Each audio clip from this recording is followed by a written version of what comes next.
You didn't ask, but today we're going to be reviewing Demon Slayer: The Infinity Castle. We saw it opening night in a packed theater. We're going to do a spoiler-free review, and then we'll jump into all the Slaying spoilers. Oh, that was gross. Anyway, I'm Tyler. I'm Spencer. And I'm Justin. All right, let's get into it. What are you guys thinking of Demon Slayer spoiler-free? Honestly, I really enjoyed the movie. Yeah. I was surprised by the turnout. Like, there were way more people in the theater. Dude, it was a way more audience interaction in the movie than I expected. Demon Slayer Infinity Castle had the turnout of Avengers Infinity War. Literally, in that's Endgame. what it felt like. And that was pissing me off too. These people would be clapping for everything. Every time any character popped literally, up, there was like a literal ovation. Yeah, you could literally see Tanjiro, and then like 10 minutes later see him again, and the crowd would go absolutely berserk. I was like, yeah, we just saw this guy 10 minutes ago. All the weeaboos were getting way too crazy. And you were one of them. Yeah, he was definitely one of them. Every time Zenitsu popped up, that guy was getting all the love. But I thought it was pretty good. What did your guys' ratings out of 10? I think I give it like a 7.5, 8. Okay, yeah. Well, neither one of me or Spencer were locked in enough to know that this was a trilogy. They're not Oh my true. gosh, that's probably why I feel the way I do. I was totally expecting this whole movie to just be the whole rest of the show. So no, see, okay, you guys just are not true Demon Slaying fans because like they announced it right away. They said in. I was hyped for the movie. I've been hyped for the movie. You guys saw the trailers. I missed that detail. Yeah, the biggest detail that it's a trilogy. And movie, also, this is gonna break your guys' hearts, but supposedly the next movie comes out in 2027. 2027. So we're gonna be like gosh. 30 something when this fucking trilogy is done. So honestly, enjoy the movie while you have it. I literally you're not walked getting in and sat down, and I thought I was gonna see the end of Demon Slayer. Yeah. And then getting to the end of the movie and realizing that is not what's about to happen. No. I was literally like, Yeah, that must have sucked. I knew, so I don't want to get into spoilers, but I was expecting not to see certain things happening. Yeah. Well, I don't know what happens in the manga, but like there's certain things I can expect to happen. And I was like, I know I'm not going to see that. So I was interested in what was happening because I wasn't like, come on, let's get past it. Let's get past it. Like I knew what was going to happen. I'm seeing some of those fights. I'm literally like, dude, if Muzan is supposed to die or something in this movie, we gotta pick up the pace. The pacing must have been so terrible for you guys. Yeah, but you gave it a 7.5, you said? I'll give it an 8. Because I think the shock of me expecting the movie to be over only to realize it was a 3-parter probably brought it down. Yeah. So I'll say 8. I gotta say, there was one fight in it that wasn't my favorite. Don't say it yet. Yeah, obviously. Yeah, I'll keep it to myself. But other than that fight, I have to go like 9, bro. 9. Wow. I have to go okay. 9. Like, I'm gonna go 8. Maybe on rewatches it could be a 7.5, could be 8. I think it's Demon Slayer, but in movie form. But my biggest critique with Demon Slayer Infinity Castle is the pacing, and it's not that the things we see aren't worthy of it. It is that the pacing is literally jagged. It's like boom, boom, boom, boom, boom, boom, boom, boom, boom. Yeah, and it works for episodes, but like when you're seeing it in a 2.5 hour movie at 8:45 at night that starts at 9:30, like sometimes those moments where we got a little slower moment where it was like dragging, and I was like, okay, I liked the story, but I think you could have condensed this moment. Because it would be, we have fight, then we have exposition backstory in the middle of the fight, then it's back to the fight, and it's like, how invested are you during the exposition when you just want to see exactly? And like there's certain pieces of those exposition, those character development moments that are really good, but like there's a lot of times where it was just like, all right, I just kind of want to like condense this. Yeah. For me, it wasn't that I had a problem with the content of the exposition and stuff. It was just like where they put it. Yes. Like there were times where you're watching the fights and it's like you want to see the whole fight or the whole exposition. Yeah. And just getting it broken up like that makes it feel like a way longer fight than it probably would have otherwise. Yeah. Let's just hop into spoilers because I think we're at that point now. So we're going to hop into... Ooh, gross. Oh my God. All right. We're going to hop into spoilers for Demon Slayer Infinity Castle. So that's my thing. Demon Slayer is known for and when a demon's about to get killed, you see their backstory, you see their story, and it's not necessarily to make you like, oh wow, I really like that guy, I agree with him. It's more like to give you an understanding of why they are who they are. Yeah. And I love that. That's what makes Demon Slayer more than just an action anime, because you're getting these really cool character moments. But in a 2.5 hour movie, when you are flashing back to Tanjiro talking to Inosuke about some stupid thing that leads him to understanding a power that's just set up, and when you have so many flashbacks and exposition scenes, the demon parts drag because you're like, I just had like 30 minutes of fucking exposition before this. I don't want more. Now, see, that specific part of the movie, though, when Tanjiro goes back and thinks about his dad and the dance, the Hino Kamikaze. Yeah, that was tough. No, that was good. But then he connected it with what Inosuke told him. I feel like that was like a major part of that's a major part, Like, he but I was don't literally think connecting all the dots to get his Demon Slayer Ultra Instinct. Yeah, but I don't. Literally. Yeah, no, and I like that, but I don't think we need to spend so much time with Tanjiro and Inosuke when we were just going to spend a lot of time with Tanjiro and his father's backstory. Because I think that was more important, and then it could have just like flashed in his head, like Inosuke saying like the thing. We didn't need like a whole 5-minute scene, and then back to action, and then a whole 15-minute scene of him and his dad. Like, I think that could have been condensed a little bit. I don't know. Maybe it also just didn't help that we were in a boiling hot theater. Yeah. Oh my god! There Like, might have actually been 100 at like 11 How many o'clock. people you think were in there? Oh, it was like packed. I mean, it had to be At in least like like 100. 100, yeah. And like, so the body heat was insane, and the heat in there was insane. It was like rising. It was throughout the movie. rising. Like, when we first got in there, it was like a little cold. Yeah. And then by the end of that 2.5 hours, Sweaty. it was a sauna. Sweaty anime. Completely different. Yeah, and so like that, Different. right? So maybe it didn't help that we Honestly- were seeing it at night. It was hot as balls in there, so I'm like, my eyes are drooping a little bit. Dude, I was getting tired, buddy. and then I'm seeing like this the 15th backstory in the movie, and I'm like, God damn it! I just want to see the action. Like, I'm good.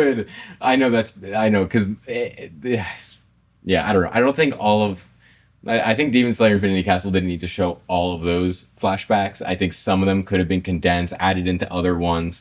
But yeah, so I mean, I understand it, because if they're gonna do what they did with the Mugen Train, and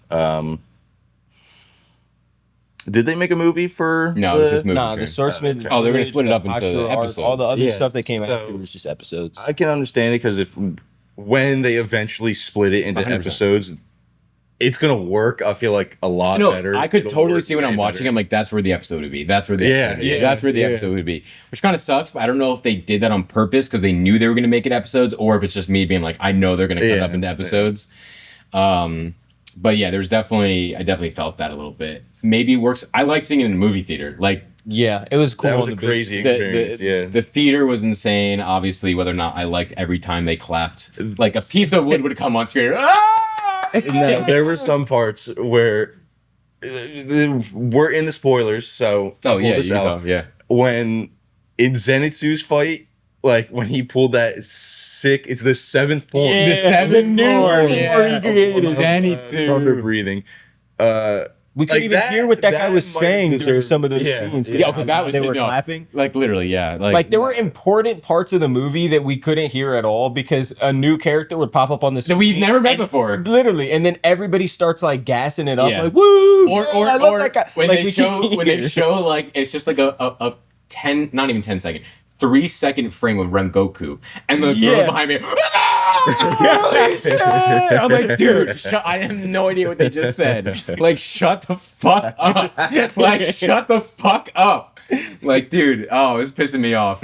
And then there was one time, I don't know, again, maybe I just didn't like remember all the lore. Have we ever met Zenitsu's co-person? No, No, never. I never saw that guy. Right? So he pops on screen and Zenitsu's like, which I'll talk about in a few, but he's like, oh, master or whatever.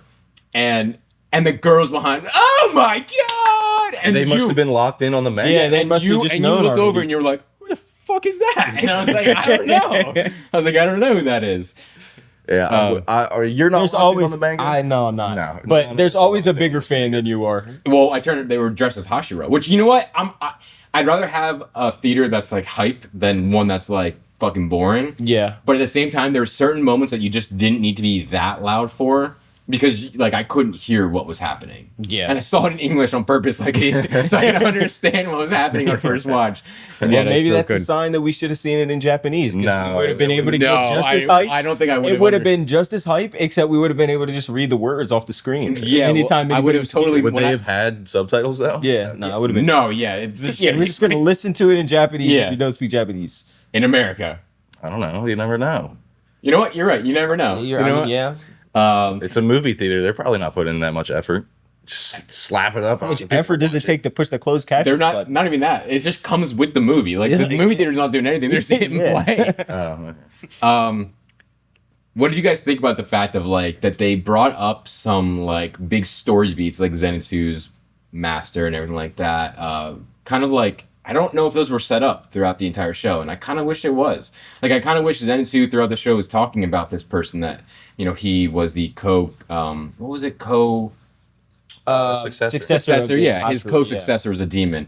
Like he never brought it up, and all of a sudden he's in Infinity Castle. He's like, yeah, I know my co-successor is upper six. I'm like, That seemed like a really. He wasn't deep- always upper six though. plot point. He definitely was a lower ranked And demon. what you Well, think no, just when they for killed the movie. one upper level earlier in the show, oh, Then he be- Gyotaro, yeah. whatever, Yotaro? Gyotaro, I don't know. Gyotaro, I can't. I'm from the probably Fashion butchering his District? name. from Entertainment District. Yeah. And then they had to So get you a think new he came six to replace him, and But I just he had all the blood kinda from just, number one. Yeah, I kind of just wish Zenitsu was like mentioned. Maybe he Yeah. did. Maybe he did. I don't know. Maybe I just don't No, remember he it. But didn't. like, He didn't. I kind of wish Zenitsu throughout because the manga's been done, so they knew this was gonna happen. Yeah. So like, I kind of wish throughout the show that Zenitsu kept talking about his co-successor. Who Yeah, no, was that guy the never demon. came up until this movie. You know what was actually the biggest mind blower for me was that, you know what? Let me look up the guy's name right Can now. we talk about the fight between while you're thinking about that, the Hashira and number two?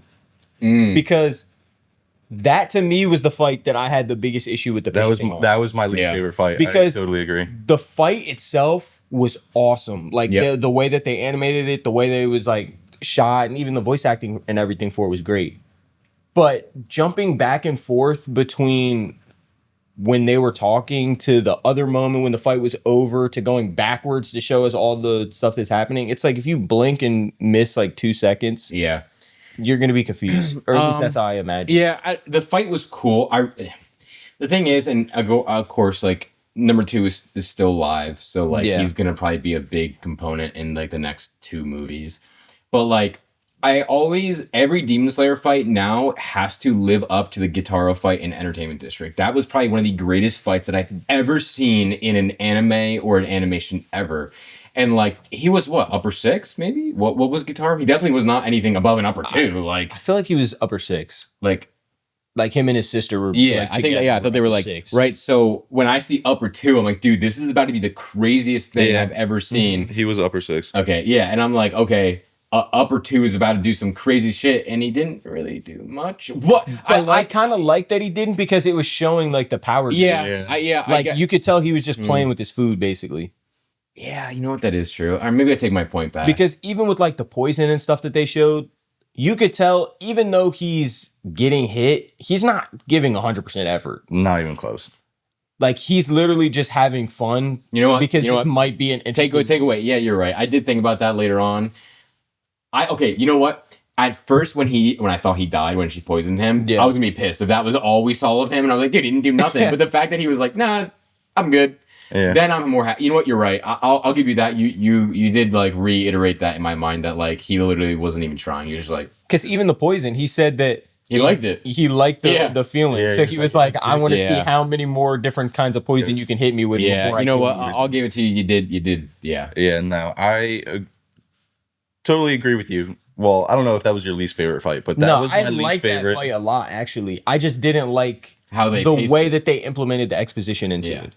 If they made Again, the it's like exposition just either before the fight completely or after the fight completely, instead of like In the work middle, yeah, because between the usually middle of Demon the fight, Slayer, it Demon would've been Slayer easier. always has the thing where it's like at the ending of a demon fight, they show the backstory. Yeah. But for some reason, this guy got it in the middle, which I almost wish he was just like talking. Like I don't think we need to see it. He could have just been like talking about it, giving like lore drops, and then eventually when he dies, we I see mean, that. I had more of not a problem. I disliked the Shinobu, the Hashira, the the girl Girl, Hashira yeah. who was fighting him. Liked her backstory even less. I was like, dude, Dude, okay, I'm like, always confused. yeah, I with get the- it. Your sister. I'm always died. confused between her with- and the other one. There's like Kept, because like- you have her sister, and then you have her, and then you have the 3 ones below her, and they all have the goddamn Butterfly. Yeah, every time I see the and I butterfly. just think they're all the same person. But yeah, no, I just like, dude, I don't care that your sister died and that this ended up What a being horrible the guy. same. Yeah, right. that Literally. she's I don't a care that your Hashira. whole She's gonna Yeah, I don't got care that. murdered Yeah, by literally. Okay, well, the rest of the family didn't deserve it, but the Hashira sister, like, she's going out doing her job. She took an L, like, big. She took it out. You would be taken out. Yeah, that's when they yeah. murdered her. You wouldn't have be- even made it you to would- Infinity and guess Castle. what? When we You would have been and cannon fodder when, we, in that when fight. we saw you on the ground, we'd be like, "El Bozo." Yeah. Yeah, nice El Bozo. Nice try. But the upper rank too, his backstory, I thought that went by real quick. It was just like, oh yeah, I was supposed to be. Yeah, because no, you got to wait till he child dies god. for the full Oh, on yeah. backstory. But not only that, but I actually really liked his backstory, but it was the way that it was intercut because it wasn't like they're fighting and he's almost going to get beheaded and then he sees all of his memories and then you cut back to the fight. It was like fight a little bit of memory, fighting a little I bit do of have a memory. question, And though. I don't know, it was cool, but Normally, like, don't demons lose all their memories when they become demons? Like, Yeah. why was he so aware of the fact that he was? well, maybe we'll find out. Maybe it's something with like the way that he was turned into a demon. Maybe. I mean, I guess he's when you're top 3, maybe all the rules don't apply to you or something. Who knows? But yeah, what I was saying, the biggest mind blower for me, the Ubu Yashiki, the leader of the Demon Slayer Corps, Kagaya. His 3 kids drawing out the map. How does he hide 3 Yeah. little children throughout the whole series? I looked at Wait, Spencer. no, I they've was always like, been there, right? No, they've been around. Yeah, they've been around. those 3 little ones have been Yeah, around. they always. they Yeah, always the have only them. difference was Right? that they were using the blood demon art of the other guy with the eye to be able to see from the clone's perspective, like the whole I Infinity got Castle. that, but I never those seen kids- the boy before. I knew he had the 2 daughters that I thought they died when they yeah. blew up the mansion. I didn't know he had 2 other daughters. I and thought this they little always child. had them. Yeah. I was thinking that they were always there, but I could be wrong. Yeah, I remember. Yeah, That's see, why I that's was the- slapping you. I was like, dude, those are his kids. I had no And idea. you were probably like, yeah, like, Yeah. Right. like, yeah, right. I was like, yeah, I'm glad some of them lived. The guy Yeah, right. Like blew up half them the up, yeah. family. No, but the boy, I don't know the boy's name. He was cooking. Oh, yeah. He was like, nah, everybody locked. like even just drawing the maps, like I'm happy that they also He was explained cooking. about the Ravens because, like, when I saw the Raven, thankfully Tanjiro was like, "How's that thing in here?" And I was like, "Yeah, wait, how'd that thing get in there? That makes no sense." So I'm happy they brought that up. What did you guys think? So let's talk about some of the big fights in this because obviously you're going to Demon Slayer for the fights, Yeah. and the backstory of the demons. But let's talk about. So right, we had number 2 versus Butterfly Hashira. We talked about that one. Pretty cool. What would you rate the Butterfly versus number 2? What would you rate the Butterfly Hashira versus number 2 fight out of 10? I got that one pretty high. Honestly, I might have that like a 9. Wow. Okay. I didn't like the exposition, Yeah, but the fight itself yeah. was so cool because it really showed was. like the power. you know what? Now distance. that you're like telling, like you brought it to my mind where you're like, because in the theater again, I thought that I'm like, oh, he just doesn't care. And then when I thought he died, I was like, you gotta be kidding me. We didn't get to do anything. And then when he was like, nah, like I'm just fucking kidding. because like, like yeah. the fight with Zenitsu in number 6, the only reason that he won was they said he didn't master his abilities yet. Yeah. From Well, we'll get to that one. We'll get to that one. We'll get to that. I'm one. saying in that fight, like you really saw Her master, Yeah. her abilities. because she's a Hashira. She Yeah. knows everything she's doing. She's moving with perfect precision and accuracy and everything, and none of it matters because of how strong number 2 is. Yep. Yeah. What'd you rate it out of 10? Not that high. I might go like a 7 because I've always been hopping the You fence. just don't like female Hashira. not even that. Not even that. No, there's more than that.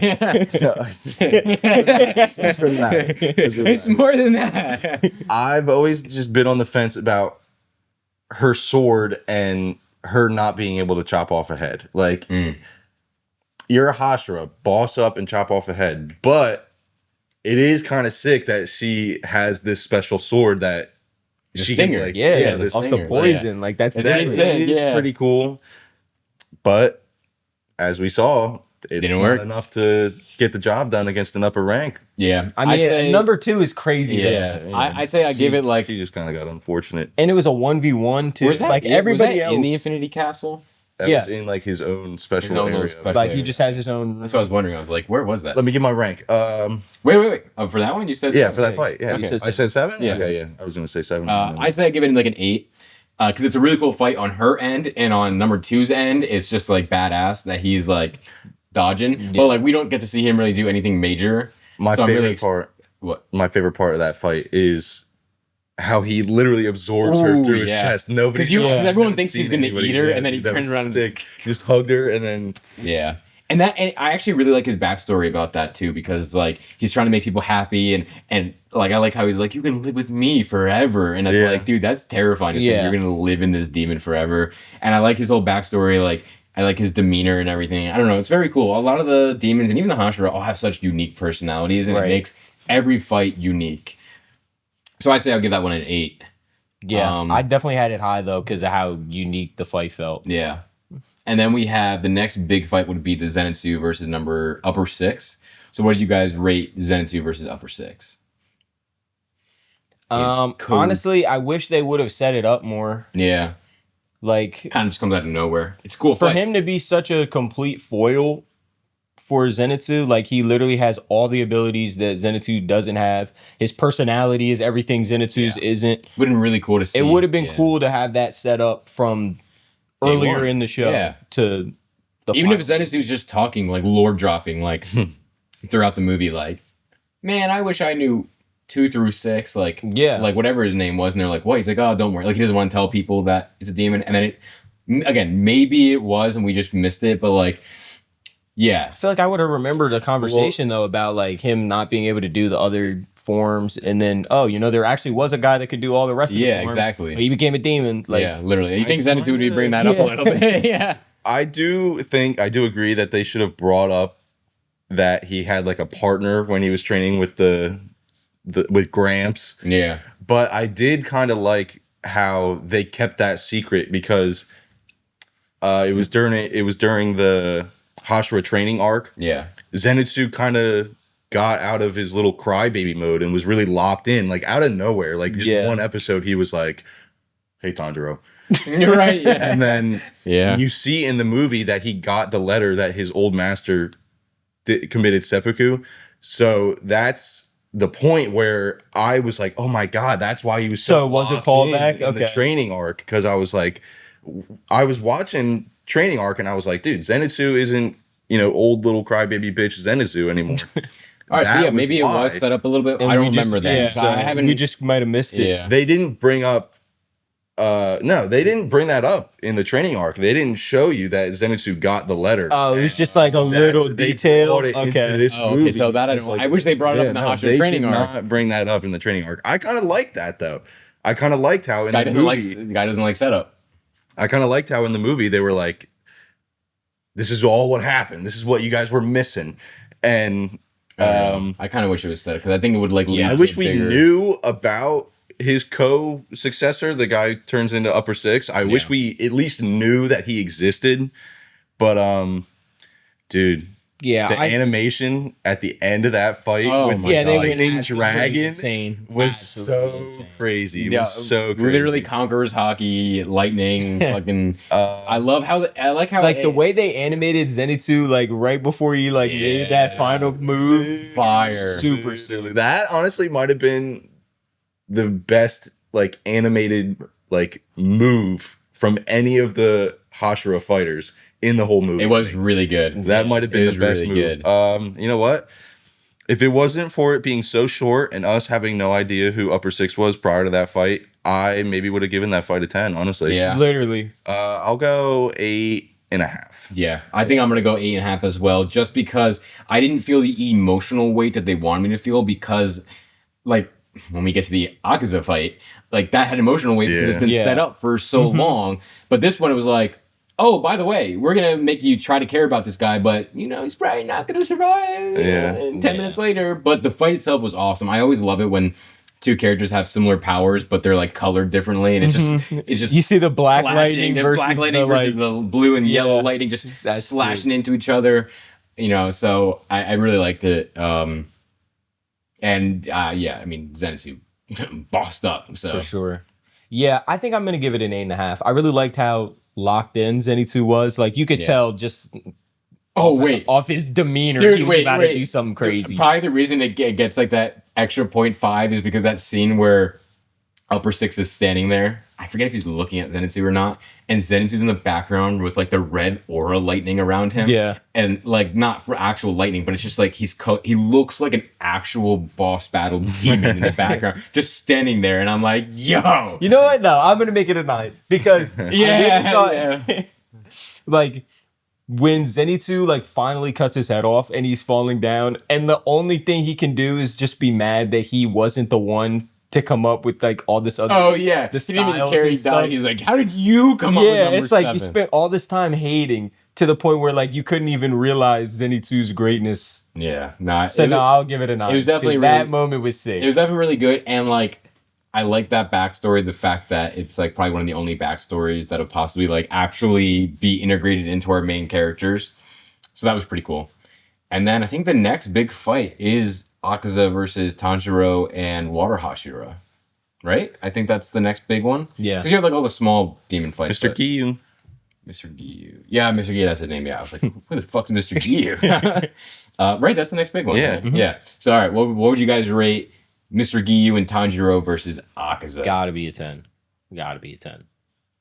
You might be hating. What a terrible way to die for Akaza, bro. That was such a corny ass death. It was the best How was way he that could have gone corny? out. Because that guy was trying to regrow his head, and then he had all these memories about his That's wife. But like that just shows you like No, how he much killed strong- himself.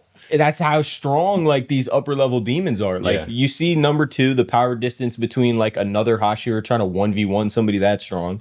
And then with the Akusa fight, even after his head's cut off, it's up to him basically whether or not he comes back. And he's like, this is the only time in the history of his life as a demon probably that he could choose death if he wanted it. Yeah.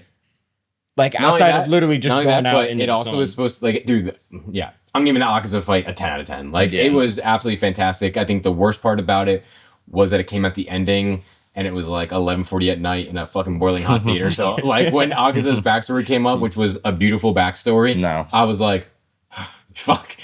And also we raw dogged the whole movie with no drinks and no no food, food, no bed. no sugar substance. I literally made it in right when everybody started cheering that the Yeah. movie was starting. Yeah. So as soon as I'm sitting down, like it's literally Infinity like Gauntlet, starting yeah. up the movie. They were just clapping for you. I mean, basically, But yeah, I give I that. should have started waving at everybody. I gave Guys, it. I gave it got a you. 10. Maybe like a 9. And no. Sorry, I'm gonna give it a 9.5. I'm gonna give the Akaza fight a 9.5 because I do think Akaza's backstory was beautiful. It was really great, but I think they could have made it more Shorter? condensed. That was the part. That fight It was like- went on for an hour and a half by itself, dude. Not even just the fight. I'm talking about his backstory. Yeah. Like his backstory was at least like 30 minutes, and it felt every minute. Yeah. But it was And like when I was really, sitting through that, thinking in my mind that Muzan was after that. Oh my God. I was like, I'm gonna be here till 3 a.m. Yeah. Like it's Yeah. better be a Yeah. never-ending movie. Nah, that was yeah. I liked his backstory. I think it could have just been condensed a little bit. I don't think we needed to see like. Well, everything was good. I think you could have just made it a little faster or something, you know. But really cool backstory. I love all the demon backstories. Yeah, I thought it was good. I really liked how his backstory played into his reasoning, though, for wanting to just be done with everything Yeah. and move on. Yeah, I like the theming of it. His whole thing. And at the end, he was the strongest. He was the strongest because he was able to kill himself. He was the only demon that was able to choose. I don't know about that. Like, he was strong, but at the same time, Shut the fuck up. he only was able to accept dying because he finally found, like, what he was looking for strength-wise. Even though it wasn't him that attained the translucent state that Tanjiro went into. So you think he killed himself because Tanjiro found it, or you think he killed No, himself because I he don't think finally he came killed to terms himself with? because he was sad. It was just like when Tanjiro got to that level that he had been searching for, it was still like a relief for him because it's like if you've been waiting 700 years hunting for something, like even though he didn't get there, he saw it. And to have lost to it at the same time, it was like that's the strength that he was like looking for. Like he didn't lose to somebody weak. He said he hated people that were weak. So he finally finds somebody after like 700 years that's attained an ability that even with all the time in the world that he's had, he couldn't get to that level. So it's like, is the strength that he's searching for really going to change everything for him? Okay. Because he was saying that Rengoku was weak for his like frail human body, that he wasn't going to be able to keep going on and training forever and ever and ever. But in one lifetime, Tanjiro achieved something that he never got to. Okay, I see that. I think it's also a little bit about like he finally like he always wanted to be the strongest so that he could protect his wife, right? And then his wife was like, "Come with me," and he realized he was strongest to take himself out to go be with his wife. Yeah, that was a strong play. I think it's both. Yeah, I like that. I like what you said too, because it's not just like, "Oh, I got killed by someone stronger." Okay, bye. It's like he realizes like, okay, I don't think I'm ever gonna get that in a way as well. Yeah. Let me just do a whole lot of yapping real quick. That's all you ever First do. of all, I feel like that fight could have been a million times better. Wait, what do you rate? What do you think could have been better about it? What do you What's rate? wrong with it? What do you rate? I would have totally rewrote that whole fight. I'm gonna. It would have been so much worse. I'm gonna rate it. I'm gonna rate it like an 8. I like the Zenitsu fight way better. So that was the best fight in the movie to you? For me, yeah. Zenitsu one? Okay. Just because of how sick it was. But if I could have rewrote that fight, as much as I fuck with him, Mr. Gyu's dead. Mr. Gyu dies, and that's when Tanjiro gets into the transparent world, and then he bosses up and kills Akaza. Yeah, but that's so generic. Why is that so generic? That happens all the time. Someone dies. That's like the they famous ascend. transformation Exactly. play. Exactly. Yeah, this play with your Exactly. he bossed up because he saw within a split second that Gyu was about to die, so he bossed up for that. Yeah, I did see that. But also, another thing that everybody started clapping for was when Mr. Gyu got his mark because of. Oh, yeah. That was pretty tough. lit. That was pretty lit. Mr. Gyu. But that was so like obvious, and everyone's like, "Oh, well, it wasn't. It was still- it yeah, I wasn't know, I that know. obvious. It wasn't that obvious It was because obvious. Because he Mr. easily could have Gyu- just like died if he didn't lock in. because Mr. Gyu was always bitching about how he wasn't a real Hashira because he didn't make it Yeah. through final selection. So the fact that he still got the mark was like yeah, no, it's a but really cool even moment. kind of weren't Even expecting it. Akuza though was like saying like he was a nice Hashira though. Yeah. Yeah. Like during the fight, Nah, he was like, Akuza- "You really mastered his all first- these moves." yeah. His first water Hashira in 50 years. Yeah. Yeah, I think the fight itself was really good. Pacing was a little weird in it, I think, with the backstory, cutting to other things, and then a lot of the talking and exposition. I think that's like another one of my biggest problems with Demon Slayer Infinity Castle is there's a lot of just like exposition. Not even just Yeah, there flashbacks. was. Just like, I'm going to tell you exactly the information you need to know, even if it doesn't make sense that I would be saying it out loud. And I guess that's also like anime a lot of times, but like, I don't know. I guess I was hoping that the movie would change the formula a little bit, but it really is just Demon Slayer movie form, which is sick. Great. Yeah, that's Yeah. fine. Akaza was sick though. I really liked his I Rip like to the his goat. backstory. Rip to the best character in the whole show. I know, dude. Okay, I was kind of pissed. I kept saying to myself, I was like, I really hope Akaza doesn't, because I knew there was going to be 3 more movies, and I was like, I want to see Akaza in more movies, and so I was really hoping he was just going to like run away and like hide and let himself regrow, and then we'll see him later. But I guess it makes sense. This movie was Akaza's movie. This was the Akaza arc, Yeah, that makes me think the next movie is going to be finish one. number 2 and number 1 and probably. maybe introduce number 1, and then Well, it seemed like at the ending of the movie, Upper 1 is He was the one who I'm gonna gave play. he was the one that Zenitsu's gave number opponent. 6. Yeah, the blood. that guy's sick. That guy's so sick. he's We got to sick. talk about him a little bit because I have some. Dude. I feel like theories I about know. I don't know. I know exactly who this clown is. I know exactly who number 1 is. Do you know, or you just think you know? Oh no, I think I know. I think I know. So what that- do you think you know? You know. I didn't want to know here for a fact who No. he is or anything. No? Do you? No, I don't know for a fact. Okay. I have a decent. I have a theory too. Yeah. I It mean, is easily. It's definitely Tanjiro's dad. yeah, okay, Yeah, yeah. Yeah, all right. That's what I was thinking. But then I mean, it looks like Tanjiro. He's got the. He's got the flame mark. Yeah. There's no way it's not. It's either Tanjiro's dad or obviously it's or it's like one of his son. ancestors. Yeah, or it's like an something. ancestor or Like one of the something. first people to get sun breathing or Yeah, it's something. definitely. Well, obviously it's a sun breather. He's got the fucking earrings. Yeah. I think it's Tanjiro's dad as well. But like, but then again, like Tanjiro saw his whole family fucking. Was his dad there though? No, I his don't dad was remember. already gone at that point. Wait, what do you mean his dad was already gone? Like I'm Dad- saying, his his dad dad- was because his dad already was sick like already. dead, or at least not around by the time that his whole family gets slaughtered. How did his dad die? I forget. He was like sick. It's definitely his dad. Yeah. It's definitely his dad. I mean, I thought that Yeah. too. I just like, I'm assuming it's his dad. Yeah. It definitely is. Yeah, I Yeah, think it's yeah. gotta be. I Yeah, think no, definitely definitely is. I don't even know if they're trying to hide it. If it's not, then we're cool theory. But like, I hope it is. I mean, Honestly. I feel like it makes sense. Like that's gonna That be a would be big crazy. thing because Imagine- he hasn't come out yet. No one's seen him. It's definitely his dad. Imagine and Tanjiro's got to dude, fight him, and then like that's what I'm saying. The dude, one-on-one just like- between dude, that's why. Yeah, Oh, like son. if we think translucent state versus translucent state. dude, Ultra Instinct versus Ultra Yeah, Instinct. literally. Yeah, yeah. Upper one, he looks fucking sick. The And six I love is how super tough. I love how he like senses it, and he's just like, all right, I'm gonna go out now. Akka's Like, is dead. Yeah, I can't believe it. Time to actually do something. yeah, yeah. He's a boss, and Dude. I think that's gonna be. I could see because I'm assuming the last movie is gonna be Muzan, right? I'm assuming Yeah, the last movie is number gonna be 3 Muzan. is got to be Muzan, but I feel like it's going to be number 1 and Muzan. Muzan, yeah, I could see, but I think number 1 might come out a little bit in the next one. I also Because hope, you gotta think too.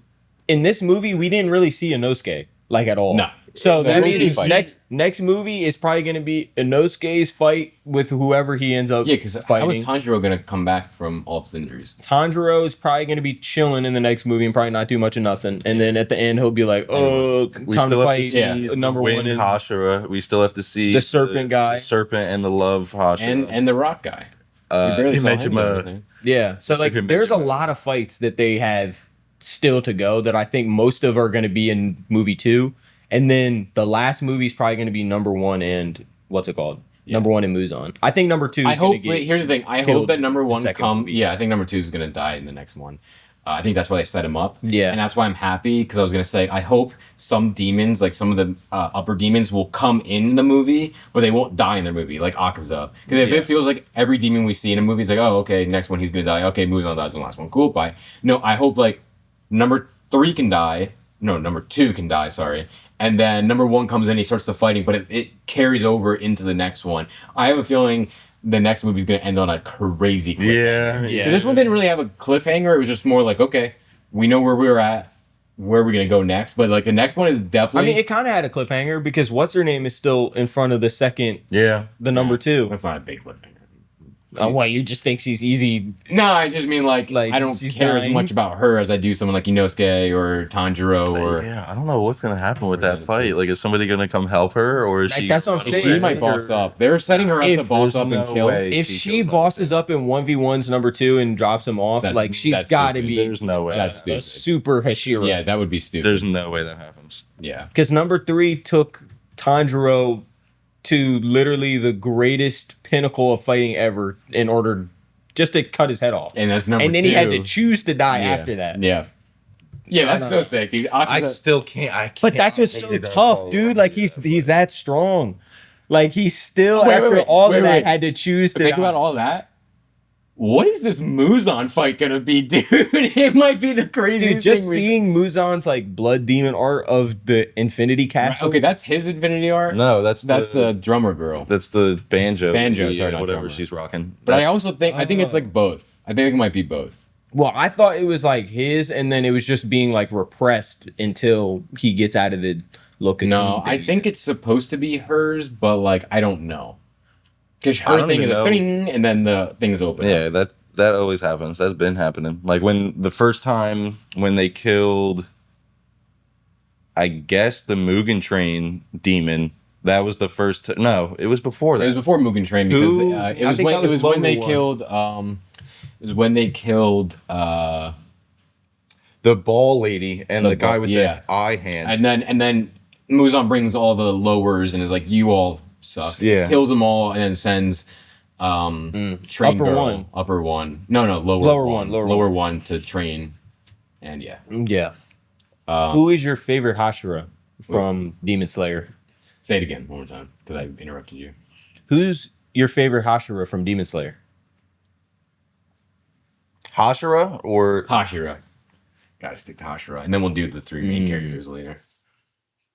I don't know. That's a tough question. Because we haven't really seen a lot of the Wind Hashira like actually in action. Like we've seen some like when they first discover Yeah. him and the Serpent guy, they first see the Infinity Castle and they're Yeah. like, what the hell is that?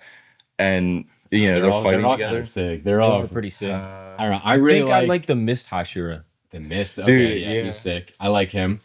I kind of like the Rock one, but if I Yeah, had to he's cool. like he's really cool, and then I always got to give a little one to Rengoku. Yeah, I know he's not in it anymore, but Yeah. like Rengoku, when he died in his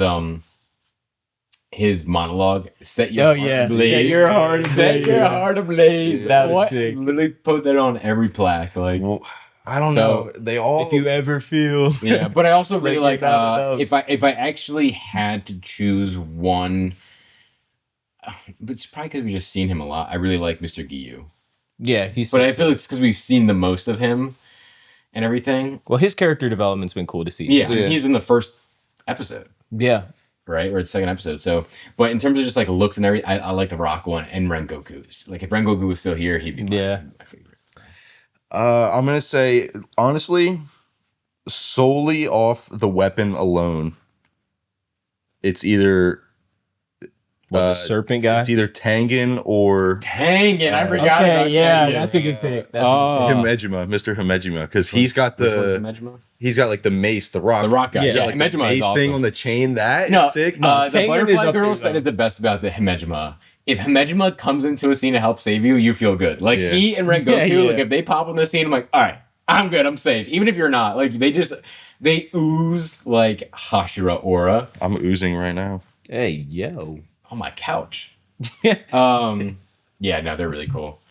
Yeah, I think they're all really cool. They all Nah, have they're such all unique dope. personalities and like Unique looks. Personalities, powers, Yeah. abilities. I really like how unique they made every single one Everything. feel. Who is your favorite demon in Demon Slayer? Who's your favorite upper rank demon in Demon Slayer? I mean, might just be recency bias, but I feel like it's got to be Akaza. Yeah, it's Akaza. I think I'm kind of tied. I know. Akaza and Gitaro. Yeah. Gitaro is he so was sick, cool. he was The sick. twist of his thing, and then obviously like his action scenes were legitimately like I agree. jaw-dropping. That was easily the best fight in the show. Gitaro, I think, is still The might entertainment be history. the best fight. Unfortunately, I think Akaza. Maybe I have to see it again because I've watched Gitaro's fight so many times. But like, I don't know. When I saw Gitaro, I was like, how do they animate this? Yeah, Yeah, they were crazy with you guys that. were probably. Because like you have all like the special effects with his sickles and everything, but like Akaza's fight was like just like Yeah. a lot of punching, which is sick. But, like, that's why it was he's so sick. No, very sick. But I'm No saying weapons, straight hands. like, but like that's the all he Gitaro needs. fight when you're watching it, you're just like, and mostly because you think they killed Daki, right? That's her Yeah. name, and then he just comes out and he's just. Dude, Gitaro is so cool. Yeah. God damn it. I wish he's he's in it cool, more. though. But number 2 and number 1 are also really cool. Yeah, Yeah, number two You know, is sick. Number 2 is really cool. I really like his like whole design. I like his like attitude. he's my least favorite. I think Really? number two. Really? Yeah, Why you hating?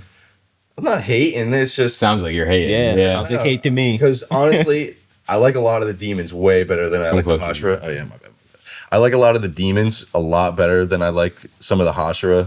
Oh, I said it to Spencer. I turned to him. I was like, I hope the demons win. No, Definitely don't hope the Like I hope Tanjiro and Inosuke. Imagine an Inosuke demon. that would be. That would be Literally, but Beast breathing beast demon breathing. form. Oh, dude. Yeah, okay, they wait, would- real they would not quick. be able to stop that. Real quick. These guys will not understand this, but Inosuke from Demon Slayer gives me the same aura of Severo from Red Rising. Tell me I'm wrong. They're literally the same character. I don't know what Tell me you're I'm talking wrong. about. Y'all know.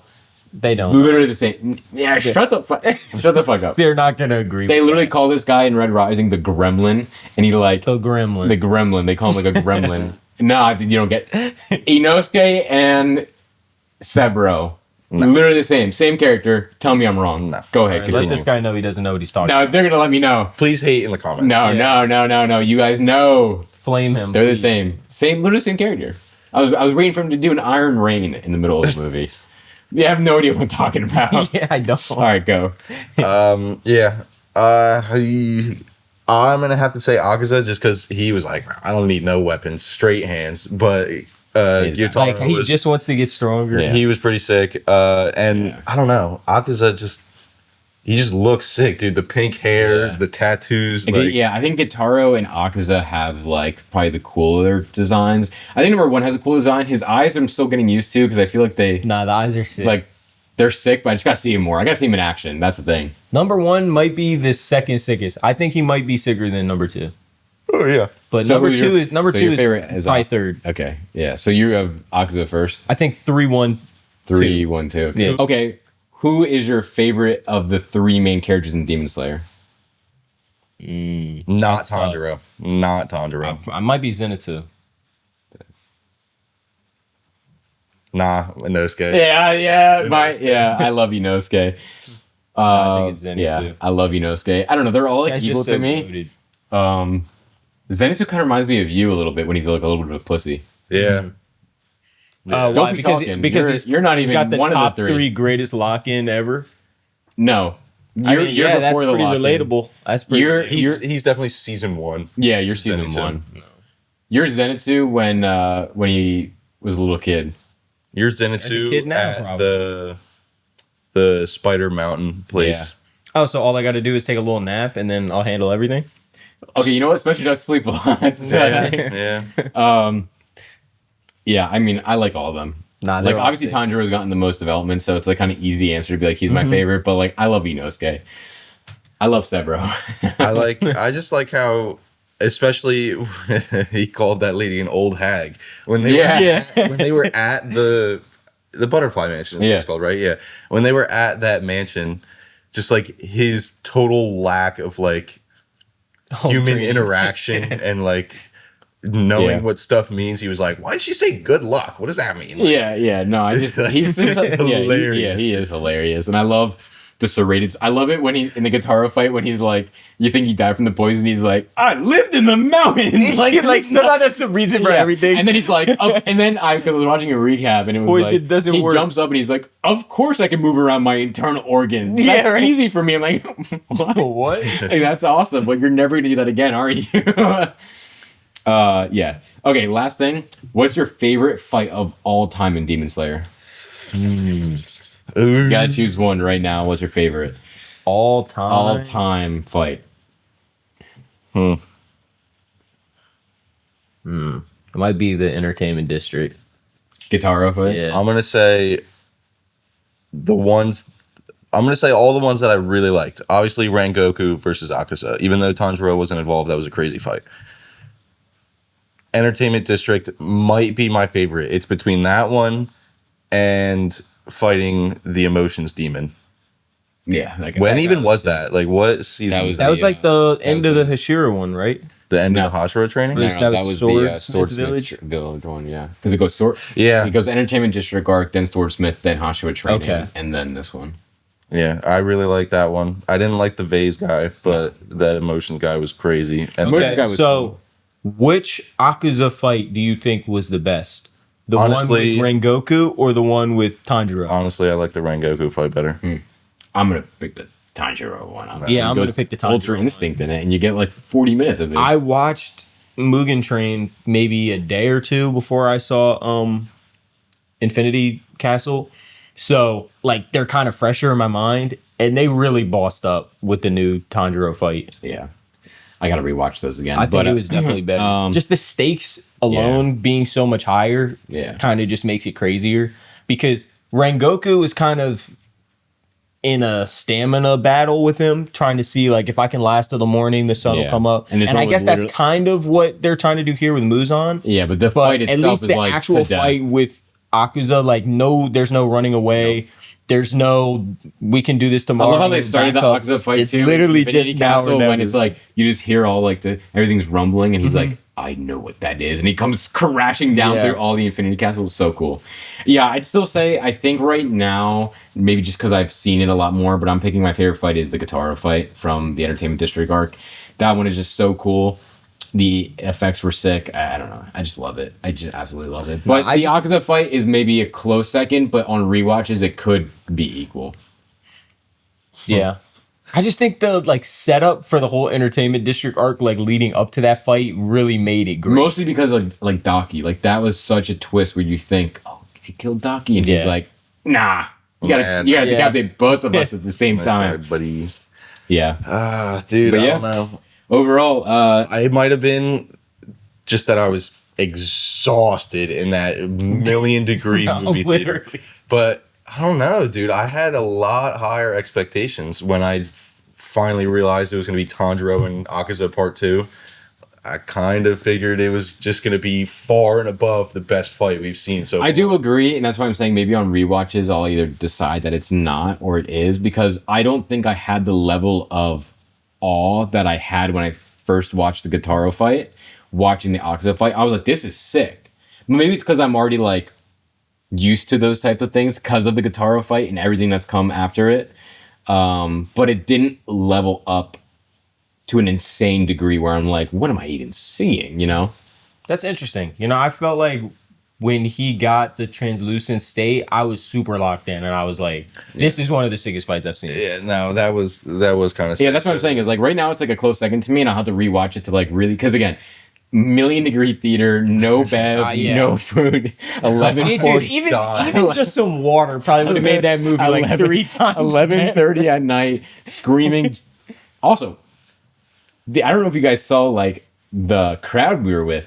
Little kids and grandmas. I'm Dude, like, dude, yeah. grandmas? It was a You're crazy, locking like, into Demon Slayer? range. Like, There's a crazy age Yeah. range for the movie. yeah, pretty Literally elementary schoolers to senior citizens. senior citizens. Everybody. They had showed no up. idea. I know they had no idea. I know that those kids dragged their grandparents to this. There's no way grandma and grandpa are locking in on Zenitsu and Tanjiro. Maybe and grandma Yosuke. is really into Tanjiro.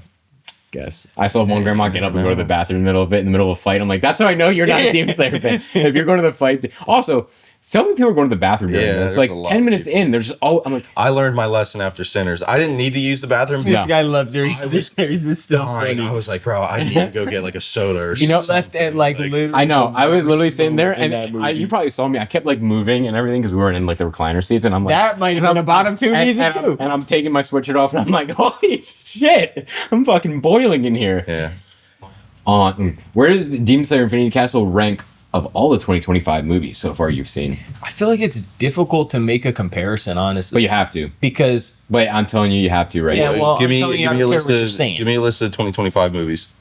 Was Sinners 2025? Yes. yeah, it was I'll read. because like all those movies are like it's just stuff you can show up and look What at. was the other one that I If saw? you were watching Mugen so you Train have without Sinners, having watched 28 Demon years Slayer, it's later. not going to make much sense. So Sinners 20 years later, The Long Walk, Particular Killers, Demon Slayer, F1, F1 was pretty Fantastic Four, Weapons, Thunderbolts, Ballerina, Superman, Weapons. What a Mickey terrible 17. I got it over.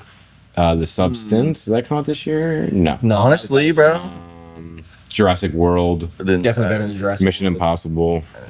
Honestly, I saw Sinners, I saw F1, I saw Weapons, I saw 28 Years Later, Yep. and I saw this. Yep. F1 might have been better. That's what I'm saying. I really liked F1 and Sinners. I'm gonna put it at 3. Yeah. Okay, so I got the Long Walk over. No. I didn't even see it, but there's no way that movie was good. I'm telling you, dude. If you're thinking about it, like I know we got another thing literally coming up right after Yeah. this for it, but No. you should definitely see the Long Walk. Right now, I have Sinners, 28 Years Later, and Neja 2, and The Long Walk, and Predator Killer Killers above Demon Slayer. 28 Years Later was not that good. It was phenomenal. It was not that good. I like 28 Years Later, but I don't know if I have it over I do. the Demon Slayer movie. I definitely do.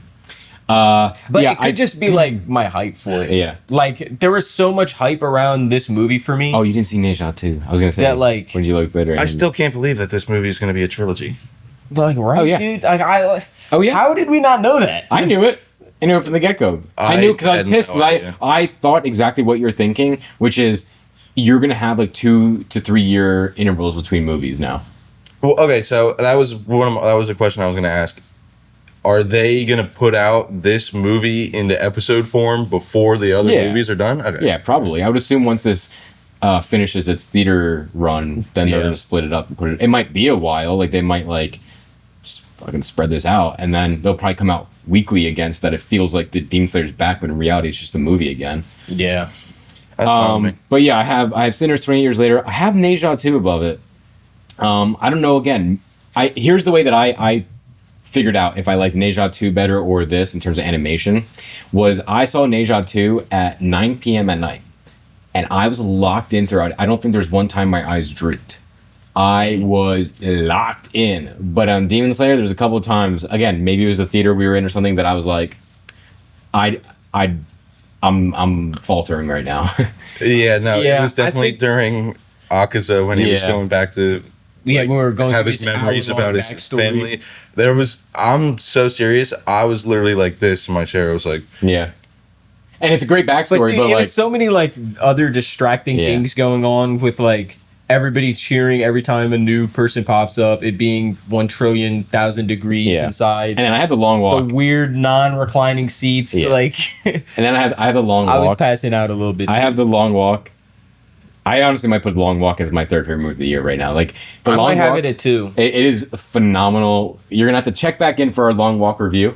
It's gonna be coming. It might even be attached to this review, depending on how long that one is, or it'll be its own episode. But the Long Walk, absolutely stunning, phenomenal movie. So little spoiler there for that movie. But anyway, Demon Slayer, Infinity Castle. Your ratings are the same, or I'm putting it at 3 for top movies of 2025. And what did I rate it at the beginning? An 8. I think you said that. No, I think you said like 9 or something. You said like 9. You said something. Yeah, I think Yeah, you you said said like, like 9 or 9.5. I think I'll stick it like 8.75. Put it at like 8. There we go. It's a Jory Mickens. Yeah, Jory rating. Decimal. All right, what do you saying the same or no? what did I say originally? 8. Yeah. Right now I'll say an 8. If we watch it again, I could see it going up to like an 8.5. Yeah, I'm gonna give it an 8 right now as well. I don't remember if I gave it an 8 or 8.5 before, but I do think it's not perfect. But I think it's good. And it's, Should you watch, rent, or skip Demon Slayer Infinity Castle? I think if you depends who you are. If you're really Yeah. locked in Yeah. on anime, not even if you've only seen a little bit of anime and you just like fighting action and stuff like that, I say go see it in theaters because that big screen was Yeah. lit. Yeah. But you could definitely you gotta watch it. You gotta watch it. You gotta watch Demon Yeah. Slayer. I don't care if you've never seen an anime before. This is the greatest. Not the greatest, but this is a great anime to start with to get into anime. Yeah. I feel like it's an easy watch. Watch it. Just watch it. Just Yeah. watch it. I think, watch it here. Wait If till it you're comes out locked in, on. like if you're caught up on Demon Slayer, Hulu. no question you should go and see this. yeah, I think you just go see If it in you're theaters. behind on it, like if you got a season or something to go, I don't think it's to the point you need to Rush. like yeah, literally. I don't think you need to binge watch Yeah. 4 seasons of Demon Slayer to watch this tomorrow. I think But- if you can, if you're close, I think you should watch this in theaters because the music, phenomenal, and hearing it Yeah. in theaters and on the big screen was phenomenal. Music, However, voice acting, this is a fights. part 1 of 3. It's not even just like a movie in a trilogy. Like it is clearly a part 1. It is not resolved.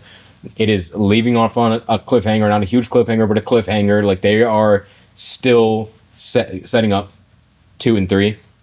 So there's not a rush because you still have 2 years until the next one comes out. But if you're close to getting caught up, or if you need to watch it in theaters, or if you can watch it in theaters, watch it in theaters.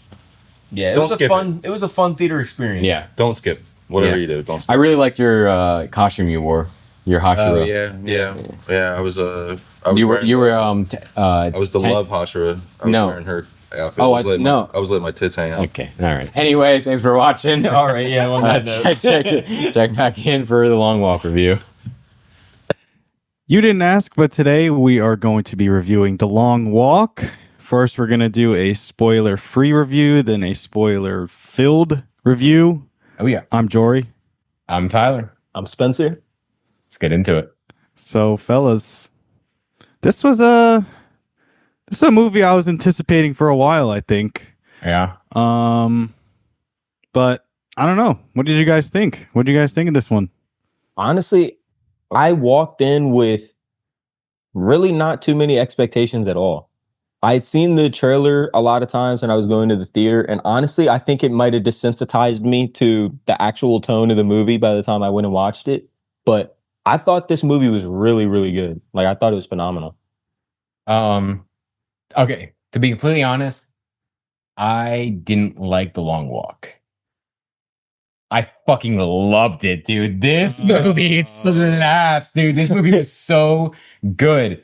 I love this. I went in with no expectations and I came out so happy and enthralled and in shock of the timing that this movie was being released. I think it is coming out at an incredibly terrible time of America right now. And the messages and the themes of it were really great. I went into this thinking I was going to be getting just a cheap thriller horror type of movie. And I ended up getting like a really deep movie with really great character development. And I think all the actors did great. And they were able to keep my attention. I mean, I thought it was going to like lose my attention because it's a long walk. They're just walking the whole time. But no, I was locked in. Yeah, I was on the edge of my seat. Step of the way. So I am a huge fan of this. Jory? Yeah, I think I agree with Spencer in the sense that like I think because I saw so many trailers leading up to it, it was like a little desensitized to like what the movie was, but still this movie might be one of the most like brutal and intense movies I've ever seen. Right. And like there was points in this, and it's, you know, I've seen some like scary horror movies, some really like scary thriller movies, whatever. But there were parts in this movie where like it was hard to watch. Like genuinely, like I felt sick to my stomach watching parts of this movie. Yep. And I mean, like you said, Tyler, I mean, I thought it was fantastic. There's like a lot of like emotional depth. I love the interaction with all the characters. Yeah. And yeah, I mean, I think it's a big commentary on like everything that's going on, I guess, in the world right now. But obviously, me and Spencer, when the movie finished, we looked over at each other and we're like, "What timing with this release?" Yeah, absolutely crazy timing. And I think that's very important to understand going into this movie. That this movie didn't know about this, and yet it's still so important to talk about to nowadays. Like, I think it's a very important message that this movie is trying to say. Does it hit you over the head with it a little bit? Yeah. But I think it's a very important message. Yeah. I was just really impressed and blown away by the character development. Yes. Yeah. Like, I think a movie like this can only be as good as the characters that you develop. And immediately they do a great job making you feel attached to every single person that you come across. Even the people that you don't like, they do a great job like humanizing them to the point where whatever happens to them, you're going to feel some type of way about it. Yeah. And that's like the best thing that you can say about a movie where there's going to be so much death, I guess. Yes. You want to feel something when people check out. Yeah, you know, if they're promising on the, you know, if they're delivering on the promise of the long walk that 99.9% of those kids are dying and only one is surviving. So you're getting attached to all these kids and you just know they're probably not going to survive. But it just, I think the best part of this movie is the character development, because again, they're just walking. And yes, they find unique ways to give them obstacles within the walk, but it's the emotion and the character development and the messages that really push you to want to see more. Every time our characters were on screen, which is basically the entire time, I was just like enthralled. I was so enthralled. And I like forgot that these aren't people I'm best friends with. They talk like we talk. Yeah. They interacted like we interact. So like while we were watching the movie, Jory, like we would see random people come on the screen and we'd be like, "Oh, that guy looks like Jordan." Yeah. Or we'd be like the way some guy would be acting like, "Oh, that's definitely Justin." Like, yeah, they did a really good job. Really good job. Yeah. But I feel like that makes it hurt more. Yeah. Oh, yeah. When you see stuff happen to these people. When I saw the Justin guy get killed, I was like, "No, I'm kidding." What is your guys' rating out of 10 for the long walk? Say again. What's your rating out of 10 for the long walk? Honestly, this is one of my best movies of the year. My favorite movies I've seen this year. I think I'd give it a 9. Ooh. I'm thinking like 8 out of 10. Damn. Yeah, I'm giving it a 9. Yeah. Giving it a 9. Yeah, I think my expectations were just so not there going into this movie. Not saying I thought it was going to be bad, but I didn't know if it was going to be good or bad. I didn't expect it to be. It didn't know anything. It just looked cool. It looked cool, and it's a Stephen King story. So I was like, okay, like I'm going to go see it. I wasn't expecting so much depth to the movie, and it really surprised me. I think it's really well made. And I don't know. I have like such little issues with it. So I have to give it a 9. Now I still have some other movies above it this year, but it is really close to that top. Really close. I think like you guys said, I was just like really impressed with all the acting. I think it's a really young cast, which makes it even more impressive. All of them like put on really good performances. What was the main kid's name? Ray Garrity? No, the other Ray. one. Pete McBride? Peter? Yeah, no. David Johnson in The Long Walk. Absolutely top tier acting. He's an alien Romulus. Yeah, he did great in that. He was amazing in that movie. And in this one, like, I just wanted to hug him. I just wanted to go in there. He just brought so much humanity. Him and Cooper Hoffman just brought so much humanity to these characters. Like, they felt real. And I was just blown away by their development and the acting between them. They felt like brothers at the end, and I just loved it. So, I don't know if we should just get into spoilers. I feel like we almost have to. Yeah. There's not much more you could say. Yeah, it's just a really beautiful film, and cinematography was great. The music was great. The acting was great. The kills were brutal. They do not glorify them whatsoever. No, and it was a really well grounded, like in reality. Yeah. When the walk first starts, I feel like I had a lot of questions about, okay, what are people gonna have to do if they go to the bathroom or stuff like that? And I feel like a lot of the questions that you have really do get answered. Yeah. Well, let's just hop into spoilers. I think we need to hop into spoilers. Yeah. You got anything more to say? Spoiler free, Jory? No, I think we can get into it. Yeah, let's get into it. I don't know where you want to start. Maybe we just start chronologically and start thinking through the movie. How it started. Let's start at the beginning then. I thought that was a really good introduction to a film. Yeah. Immediately they kind of start you off and they're like, the long walk is a thing. Ray Garrity has been enlisted or given the opportunity throughout the lottery to do this. But it was really the drive up to it with his mom that I think did a great job setting the tone for the film. Yeah, I think it's really interesting too because when you first see the text going on screen, the letter that Ray Garrity got, it says, "Oh, you volunteered for this." So I'm thinking, "Oh, he's the only person who's ever volunteered for this. Everyone else just gets picked." Then I'm realizing throughout the movie that they all volunteer, but they don't volunteer. Like, right? If I'm correct, the whole thing he was saying was that everyone's put their name into this lottery because it's optional, but it's not optional because we all are in such terrible places that we have to go do this thing. Mm-hmm. So what made his ticket different? Like what, or was it just the fact that he legitimately wanted it? Like he wanted. I mean, I don't know, because at the same time, he was also saying that he doesn't think there's as many people signing up for it as the government and I guess the social environment that they're in would lead you to believe. Oh, I thought it was the opposite. I thought he was saying everyone we've ever known has signed up for it. But when you think about it, it's not because they all want to do it. It's because they need to do it because they are in such a terrible place that they need the money. They need to put themselves out there. That's the way I took it. Unless the upper class maybe isn't. I mean, I was thinking about it. Maybe I misunderstood the scene that we're talking about. But I thought he was saying that there couldn't have been as many people signing up for it as they originally thought because there's not that many people. Like, how would a kid that's like 16, 15 years old like get into it if they really had like a long list of people like waiting to be in it? What do you think, Jory? Yeah, what do you think about it, Jory? I kind of agree with what you're saying, Tyler, in that like they don't really have an option because of like the economic struggle that the world is in. Because I guess this takes place. I thought it took place in the past, like in like the 60s, whatever. It's like a dystopian future. I think it's in the future.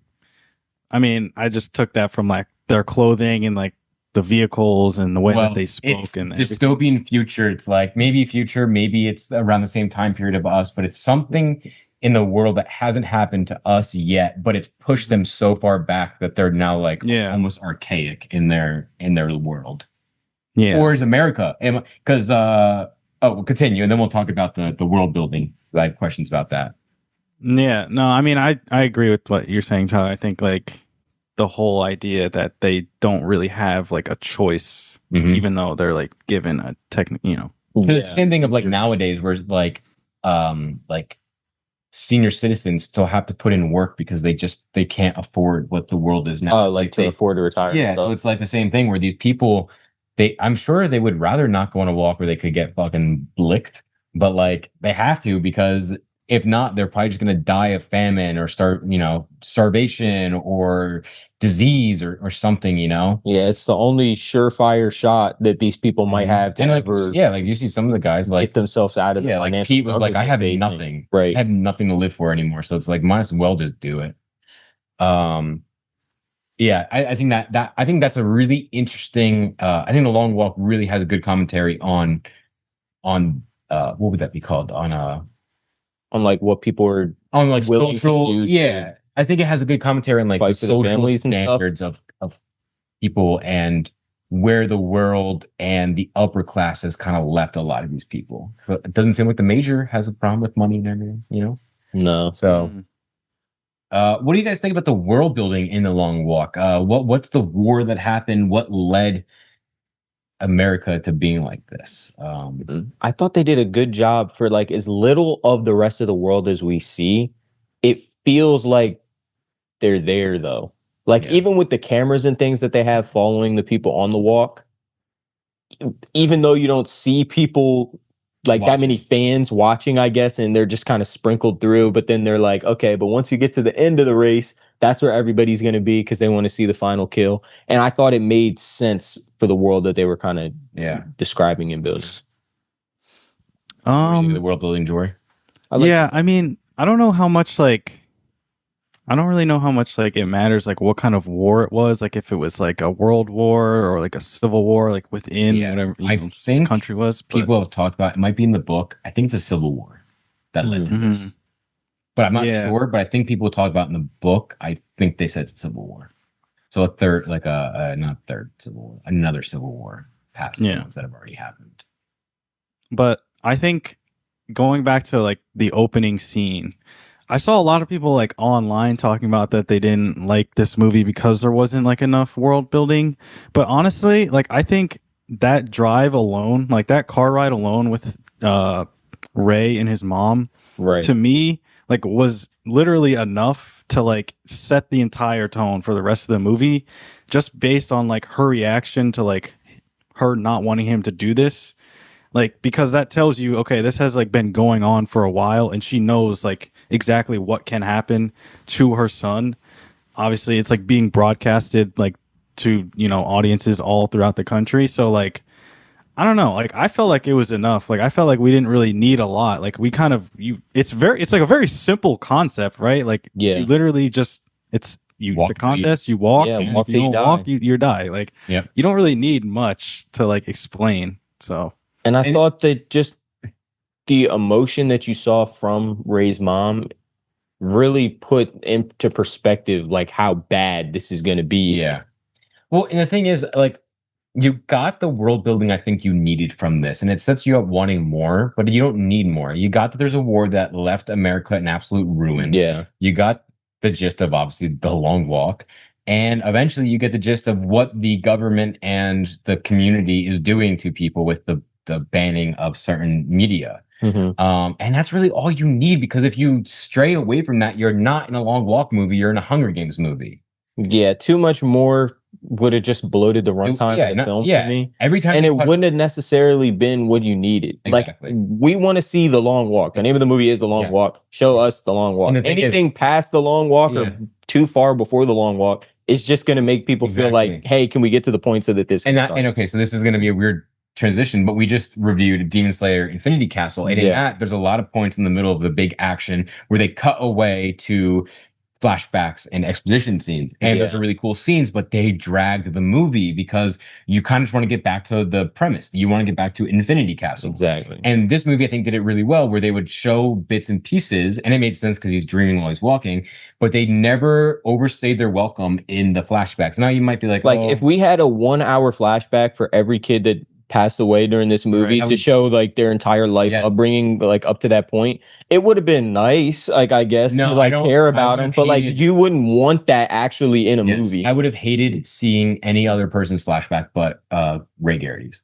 I don't think any other flashback Like I liked hearing the Like kids. it's nice from a world building perspective to get a lot of background and lore about every single character that you can, but like in an actual concise movie that you're trying to like just walk in and walk out of at the end of the day, yeah, it doesn't need to be 3.5 no. hours. And the thing is, like, I actually in a movie like this would prefer if the kids just expositorily dumped their backstory, because that's what you would do. You're on a walk for 400 miles. You're gonna just start spewing the crap about your life For 5 days, and you know these are probably going to be the last days of your life. If you're gonna want to can't like think about your life. like you got nothing to lose by telling anybody anything. Yeah, about your life. exactly. So I was actually really happy with the world building, and everything they set up. Because again, you're here for the long walk. You're here for the emotion. You're here for the character development. And that's what you get. You take anything away from that, you're not giving the long walk. Okay, moving to the first, I guess, big. Yeah, let's talk about movie. up to the title card, which you guys know what that will entail. Yeah. So the long walk starts, and at first, when the long walk started, my ego was telling me I could do this. I was like, I'm in it. I'm winning this thing. No, you're bugging. And then the first kid gets a Charlie horse.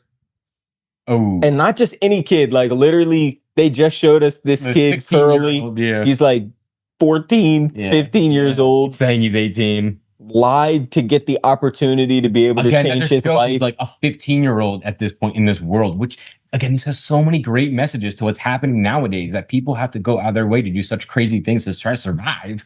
It's I like, mean, I loved that they didn't. I love the where they put the placement of the title card. I don't know. Yes. Like I thought that was fantastic.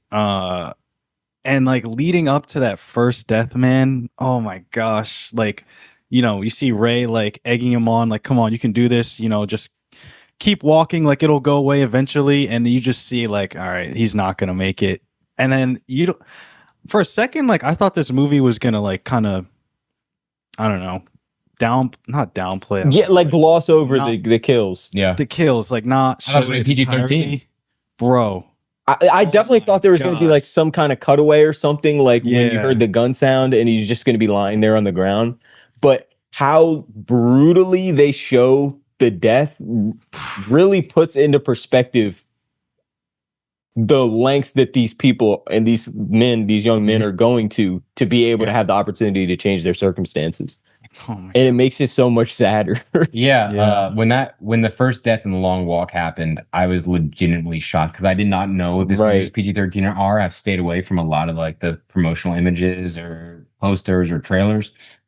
And so I thought they were going to cut away. Oh, it's a 15-year-old. You're not going to show his head. Oh my God. Literally. His jaw is hanging off by a thread. And you're just like, oh my God. Yeah. And we still have these other people. And that is the perfect way to then put the title card and be like, yeah, this is what you're going to get. Get ready for the long walk. Because that's when the walk starts. Yeah. The walk before that is like fun. Like, oh, I'm getting to meet friends. And then when literally the first kill happens, but that's when the long walk really starts. Because then they all realize, oh, this is real. Because he even says, I thought he was going to shoot it and a big thing wouldn't come out. Bang! With the confetti. And it's like, no, it's just real for them. This is real. I think that's why I was saying, like, agreeing with Spencer earlier about like if I had stayed away from like trailers and marketing for this movie, I might have like enjoyed it even more, because like for a good, for the first 15 minutes of the movie, they didn't really like, I don't know, like kind of lead into how like, because they kept saying like, oh, you're gonna get your ticket out of here, basically. Like they didn't mention that like, oh, they were gonna like kill these people. But like, I felt like if I had not known the premise of this movie and I had seen that, oh my gosh, dude.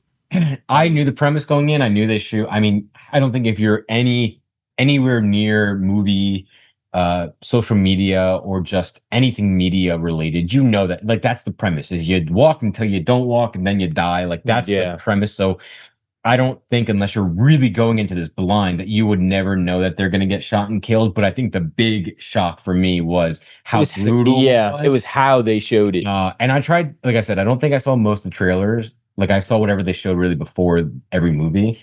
So I knew a couple kids. Like I saw a couple kids, and I was like, yeah, I know you died because I saw it in the trailer. Yeah, there was a couple of people like that. Wait, we're still in the non-spoiler part. No, we're in spoilers. Okay, well, spoilers. Like that kid that twisted his ankle. Well, yeah, that's the main one. I saw him in one of That's the the one. trailers, and I knew, okay, that guy's not going to make it. Yeah, that's the But main one from the trailer. Even in that trailer, like maybe I'm like remembering it wrong because I wasn't paying that much attention during it. But I feel like we knew that guy got like shot though. Yeah, they show you. Like they showed it get like cut away, so we didn't see him like yeah, they didn't show die. more in the trailer. But when you're seeing it like in the actual movie, yeah, and they're not like glossing over anything, and you see how every death affects all the other people in the film, it hits a lot harder. Yeah. Yeah, I think that whole leading up to the title card in The Long Walk was just really, really great build up. And it really sets the tone for the rest of the movie. So let's go after that. Now we'll just go into like the ending. Would you want to talk about Barkovich? Gary Barkovich. Oh yeah, Barkovich. Did you feel like what do you he think killed that guy? Barkovich is also such a Stephen King. I mean, this is obviously this was one of Stephen King's first ever written stories. It was actually, I think he was using a pen name at this time, a different name, and which is really interesting because I'm still a little bit newer to the Stephen King universe of his actual writing. I want to get more into it. I want to read The Stand next. But if I'm correct, like a lot of the time Stephen King will always have these tropes. You'll always have like the bully, like the kind of crackheady bully type guy. Think about it. You have that in there too. You're going to have an author or a writer, someone writing Jack Torrance, think the guy in here and it, you have that, you're always having that. So it's really interesting, I think, in this one though, because Barkovich is set up to be the asshole bully. And I think he like ended up being like a really interesting character. Yeah, his character development was interesting. Yeah. I feel like I should rephrase that question though. In The Long Walk, did you guys feel like Barkovich was responsible for that kid's death? Guy's a murderer. Yeah. I mean, like, yes and no. I mean, yes, in the sense that he was like egging this kid on, and then that was the kid that like tried to like punch him, and then he like fell in and his then face right? planted, and then somehow scraped his whole like became face. Yeah. Oh my gosh. And then he just didn't have it in him to get back in the race.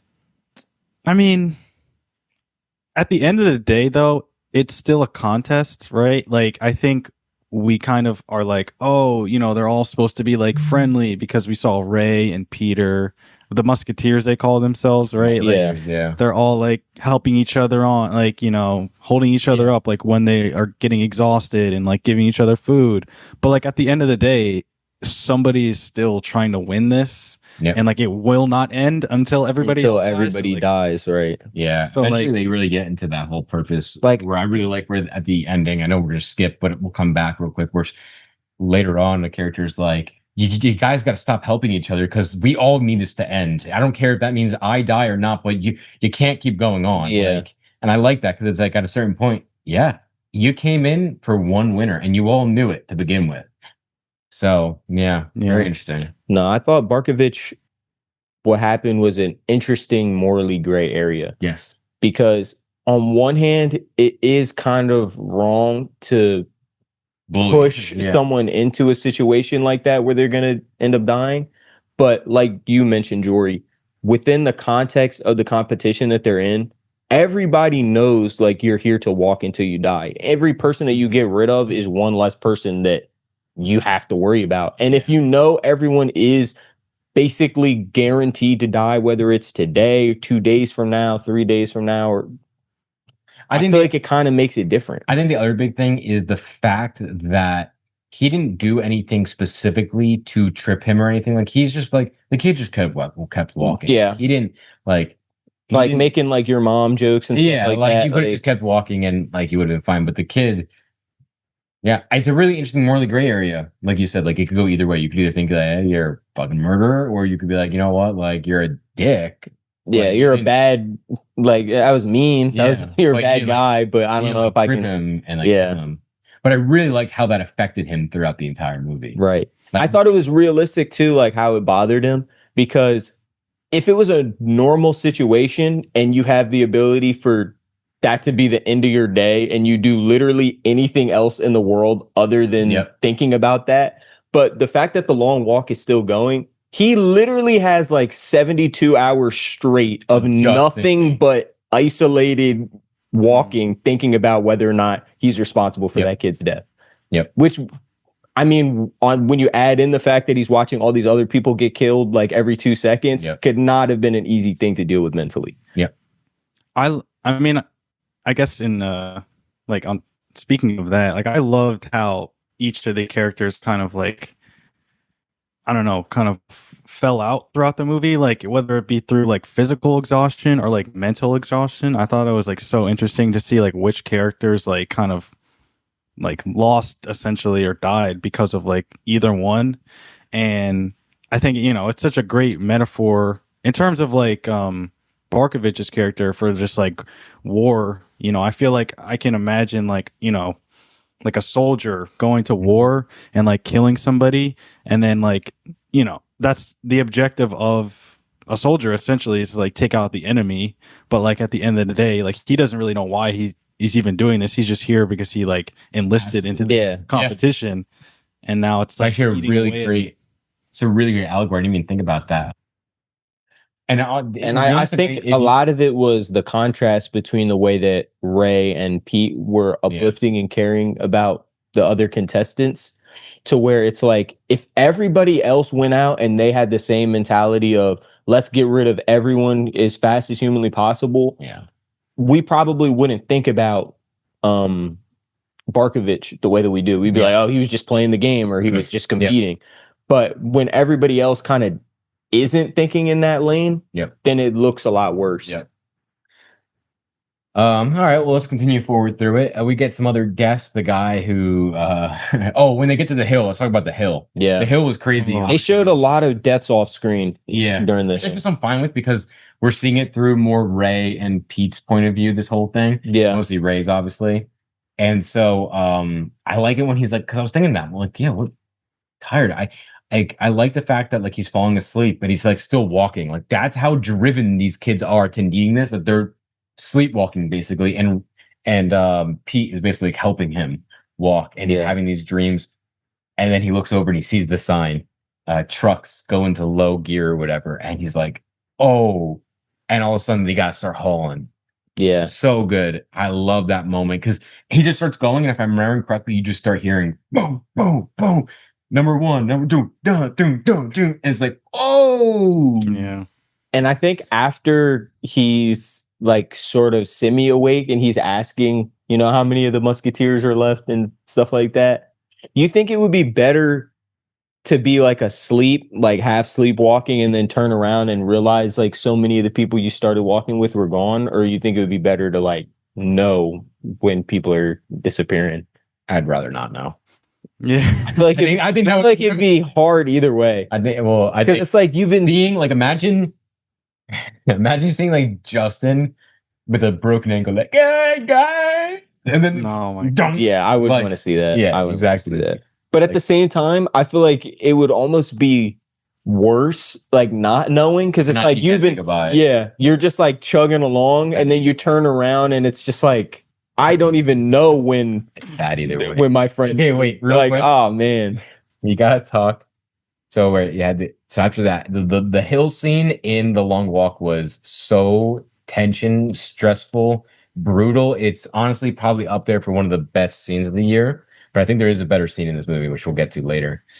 Right, and then the kid with the broken ankle, and then what about the kid who trips and then the tank rolls over his leg? Oh my gosh. That one was brutal. And he's like screaming. There were so many deaths where like you could tell the major and the like government were going out of their way to make the death painful so that other people wouldn't do the same stuff. And I was like, that is so brutal.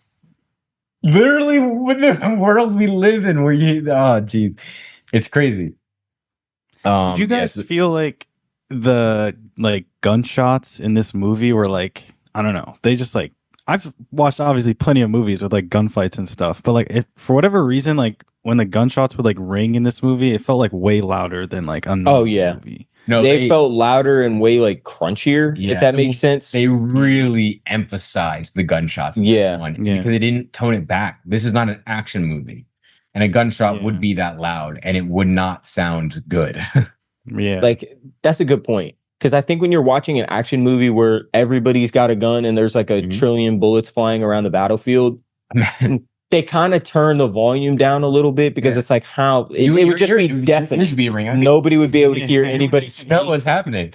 But when the whole movie is mostly about them walking and talking, one gunshot pierces It's through literally a that jump scare. so It's loud. literally a jump scare. Like that's what I was honestly waiting for a moment where we're just close on like Ray and Pete walking and Mhm. we're not seeing what's behind them. And then in the middle of them talking, just you hear the gunshot. I was waiting to get a jump scare from that. We didn't, because every death had a meaning that was on screen. Yeah, really good. Ray and Pete's relationship was so good. And I like how it's not just like good. Like I like when he falls asleep and that's when like Ray is like starting to kind of falter. And he starts like attacking verbally Pete. Mhm. And then at the end, he's like, "I'm sorry, Pete. You know, I didn't mean it." You know, and Pete is like, he's such a good guy. He's like, "Yo, dude, it's all good. It's all good." Like he knows. I He knows. completely understand. He's like, "Dude, like Like- we know what we're going through. Like you don't gotta apologize." Jory, did you take it that Pete was gay? I took it that Pete was gay. That there was some sexual tension there when they're talking about, "Oh, do you have a girl?" "Oh, yeah, I had a girl. I dropped her before coming here." "Oh, that's pretty smart." "Oh, Pete, do you have a girl?" Pauses, looks at him. "Nah, I don't got a girl." And then it pauses again. And then they all start making fun of him. I took it that he was gay. I mean, I didn't think Interesting. he was gay, but now that you mention it, like the scene where they were talking about like how everybody was feeling, and Pete was like, "I'm the horniest I've ever been in my life," when he was on the walk with like none but That dudes, was maybe literally might be just- something. That would literally be Justin.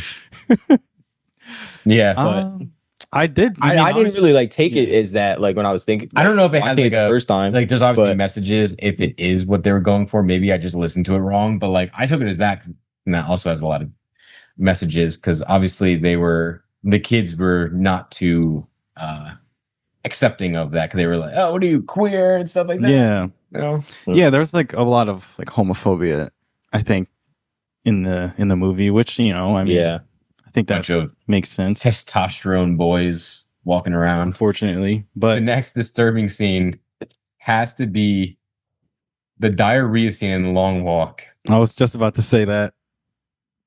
Oh, are you dying for a dog? but, I mean, I'm glad that I'm not glad they showed it, but like, I'm glad that they saw that.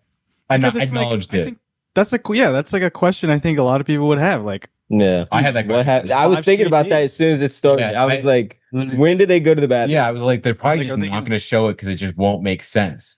But Yeah. they did, and it makes sense. yeah, I just kept walking though. Like if I'm, But dude, you have to walk at 3 miles per hour though.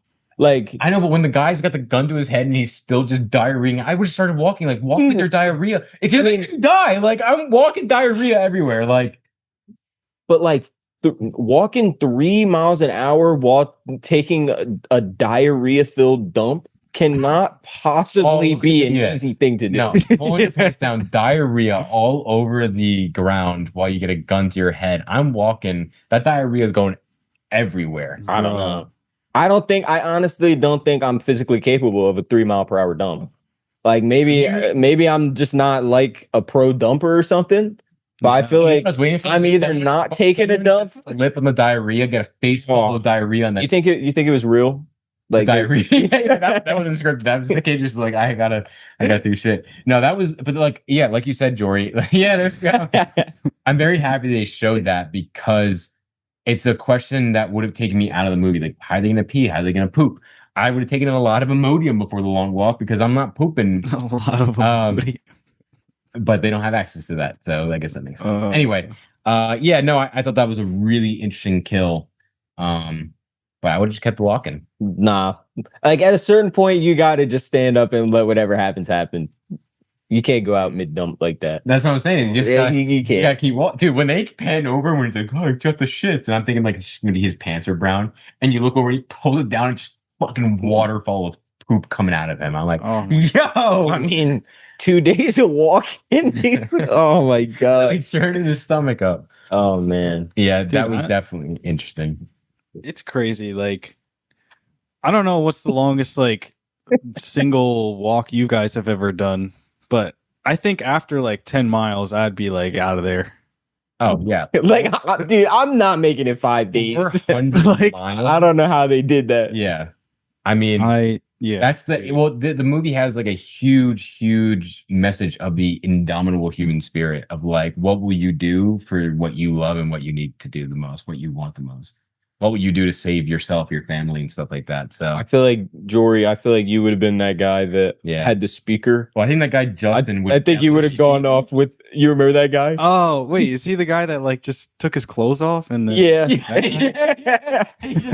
then ran out off the course? Yeah, that's Like, definitely what? Jory. Jory's that. Justin is definitely the guy pooping and he gets shot. Yeah. Oh. Jordan was the guy that twisted his ankle. Jordan is the guy who twisted his ankle. Trey is definitely the. Wait, is Trey the guy that made the third? Spopovich. I'm Trey's definitely Barkovich. Yeah, Barkovich. Trey's Barkovich. You're Curly. I'm Curly. I'm Guy goes definitely out first. Definitely Really not. Oh my god. Maybe I'm Olsen. That guy Olsen was a savage. And AJ's the major. AJ's the main, yeah. Okay, anyway. Oh my god. Yeah, that was okay. Well, real quick, let's also talk about the major. What did you guys think of the major in The Long Walk? Well, first things first, I think Mark Hamill absolutely killed that. Dude, absolutely killed it. Mark Hamill was so good. But easy. I thought the major was an interesting character. I thought the little good luck son, he slipped to. Did you notice that? Did you know that that was gonna be his son? I didn't. I knew it. So in the beginning, oh, I'm wait. pretty sure I'll have to rewatch it. When he's handing out the dog tags to everyone, you know, it's good luck. And then they're trying to make it just seem like I think it's actually his son that walks up and he's like, good luck, son. And I honestly, okay, yeah. I remember that. But yeah, I didn't. I thought it was just him giving that guy respect because he was like, he just looked like he was gonna win. Yeah. But even all the other contestants were like, yo, this guy's dice. Like, this guy looks I don't know like why. Immediately I clocked it and I was like, oh, okay, that's his son. So I wasn't surprised by that. I was just kind of like waiting for it the whole movie, but I like the reveal of it. But I didn't put two and two together there for some. I really like. There's a couple things. I saw someone point out that the major is always wearing his sunglasses, and they're dark black glassed sunglasses, and it's really cool because it's almost like a demon, like demon eyes, like black eyes and stuff like that. So it's almost like you never get to see into his soul because he's got no soul. He's just pure evil. There's no redeeming qualities about him. He's always got the sunglasses on, so you never get to see his eyes. And what do they always say? Eyes are a pathway to the soul. Mm-hmm. You never get to see the major soul. Was the major a previous contestant in The Long Walk? I was wondering that too. Or was he just a guy? That I don't think. I think they would have said, "Oh, the major. He won that one year." I don't think he was. Yeah, maybe. I don't think he was, but I did think it was interesting though. Like with his son said that he was basically trained on how to win the competition. Was he, or did he just do a lot of research? I think he just did a lot of research because he was the bastard son of it, and he just wanted to win so that he could be with his father. Yeah, but he didn't realize that his father. I think he said his wish was going to be to be a family. With them. And that kid too. I thought that kid was going to be an absolute dick, and then he ends up being like a really, really great character at the end. Yeah. Even like when he would come up and they were like, "Oh, get out of here, man! Like we're expecting you to say something mean, like you were at the beginning." But then he would be like, "Yo, get your boy Olsen. That guy. I think something bad's going to happen to him." Like little stuff like that to look out. But he's the one he brings up. He's like, "Guys, like." I don't care if I'm the one who dies next, but like you got to stop helping each other because this thing needs to end. I mean, he said that when there were like 5 people left, like 3. That's what I'm saying. That's what he was like, and I think he was right. Yeah, no, at that point, you've been walking for 4 or 5 days at this point nonstop. Like you just want it to be over, dude. Oh my god, literally can't imagine that. Yeah, so the major I thought was really cool. I think one of my critiques with The Long Walk is I wish that we had a little bit more of the major. I don't need backstory of him. I don't need anything else. I just wish his presence was there. Whether or not it's his voice yelling at them or something, or at the same time, I could see the devil's advocate play for that is that he only shows up as like a figurehead. Like he's not even out there the whole time. He's like going back to the hotel. Like they said he was sleeping, he was eating, he's living life normally while they were walking to death. Maybe that's more of a commentary on the fact that he runs this whole thing. He's responsible for this whole thing, possibly. But yet he can't even stay on the tank the whole time. The upper class does not care. They can't even fathom a piece of what the lower class goes through. But I also like too, like his little speeches, they didn't feel like he like he was that real of a guy either. No, he was just. I like it. Like he didn't care much about what they said, whether it was positive or negative towards him. Like they'd be cursing him out, Okay, and and he'd he just was be like- like, "You got nuts, son." Yeah, you Like, got sacked. job. sack, man. You're dragging. You're all real. I can't do a Mark Like, impression. yeah, literally. I'm trying to, but like my voice is just gonna die doing it. I love. He was like, they were like cursing him out, and he was like, "That's the spirit." Yeah, yeah. I was like, That's the oh my spirit. God. Drag those big sacks, and I'm like, yeah. Like it really just felt like he was doing like a TV bit, It- kind of the yeah. entire time that he was It's speaking also to one of those anyone. things where it's like, And he wasn't saying anything of like real emotional value or depth to No. anyone. and that's the thing I love about. He's not a redeemable villain. He's not even like, he's not a villain. He's a force of nature. He is. Or he's not even a force of nature. Maybe isn't the best part. He legitimately is just a culmination of the upper class, the government, and all the anger and villainy that we see in the upper class, all just boiled down into one evil major. That's the way I took it. It's like Yeah. he's not supposed to be a character. You're not supposed to care about his backstory because it doesn't matter what his backstory is. You kill him, another major will step up and be the exact same because he's just a commentary for all of that. That's the Yeah. way I took it. Yeah. Yeah. In the long walk, was there any one death that just stood out to you as like gut wrenching? Oh yeah. Obviously the ending, we'll get to the ending, Yeah. is obviously the number one. But besides that, because that one's obviously meant to be the most gut wrenching, I think it's Astronaut Kid. Mm. When he was like, his nose bleeding and whatever, his liver. gave Oh, out, yeah. and he was Oh, just like, Art. what was his name? Art. Art. Yeah, that was his name. And he was just like, don't watch me, guys. Don't watch me. And he Mhm. just tried saving Olsen, right? Yeah. And he's like, don't watch me. And he just stops. And they don't even show you. They don't glorify that at all. They respect his wishes. The Yeah. movie respects his wishes of don't watch me. So they put him in the background in out of focus. Yeah. And that was heart-wrenching. I was like, oh, because he was such a ray of sunshine. He was. I wanted to go yeah. to the moon. I'm like, yeah, you know what? You deserve to go to the moon. He didn't go to the moon. Yeah. Art and Olsen were great characters. What about you, Jory? I feel like it has to be Curly, dude. Like Curly. The first death, like that shook me to my core, dude. Like I don't know, because it was just. I mean, maybe it was because it was like the first time you see them like die, but I don't know, dude. That was just Yeah. That one was bad because it really so intense. it made me stop thinking about it from like an athleticism perspective of like, oh, who do I think is like the most built to walk 4 or 5 days? Like you realize it's not about that. No. Like it really is about like health and like It's also- mental ability. Yeah, not only that, it's just luck. That's what I'm saying. Like it's a Literally literal health lottery. Yeah, it's literally just luck. Like Because that other guy said he went 10 years without ever getting sick once, got sick that would be on the me. wall. That would be me. I and would that, be the one who gets and that's a sick on the big reason why he wasn't physically able to wall. make He it to the end. would have been physically the best one there. They all pointed out like he's the best, Yeah. and he gets sick, and he's like, yeah, Like just a trolley horse, a cramp could really be the difference in like life and death. yeah, Dude. or just tripping. Oh, Yeah. yeah. Yeah. That other kid literally just tripped and landed on his face. What about And you? What was your worst death? I think Olsen, just from how bad he went out. Like with Ooh, yeah. with Art's Getting- death, it was sad. Like especially with like how everyone had to like gather up and like carry him like the last few feet, and they were telling him like, yeah, you did a good job. I think your family and everyone would be proud of you. You did your best, man.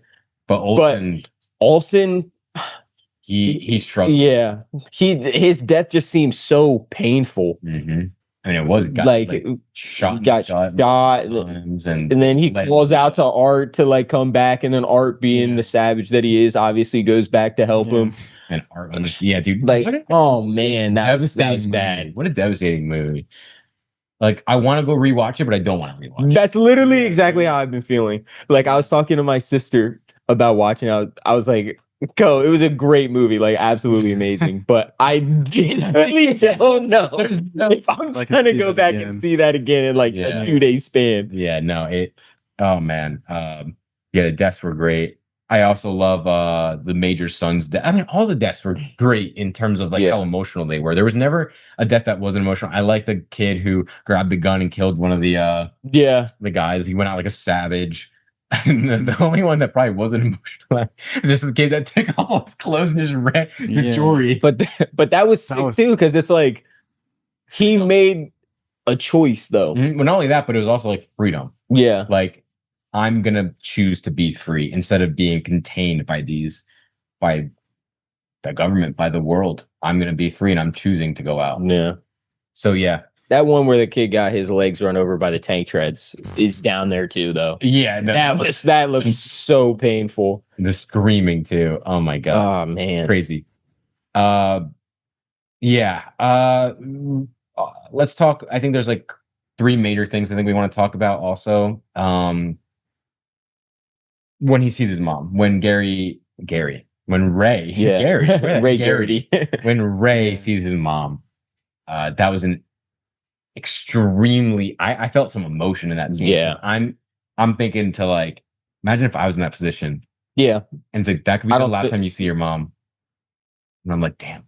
It was. I don't think it was. Well, he didn't know if he won and he was done, Oh, yeah. and Yeah. then he gets to see his mom. But like, that was a crazy. And then Yeah. and then Pete the Savage, saving him. Like, what a movie! It's like such a great movie of like, Because other I can't even bad- fathom how difficult of a decision it would be from like days of like the trauma that you go through to see your mom there and just like want to And I be like it, done, 'cause at first and he's you just know like- you can't stop. Yeah, at first he's just like, "Love you, mom." I'm like, "Oh, okay, that's pretty sweet." And then he turns back and runs. I was like, "No, no." Yeah.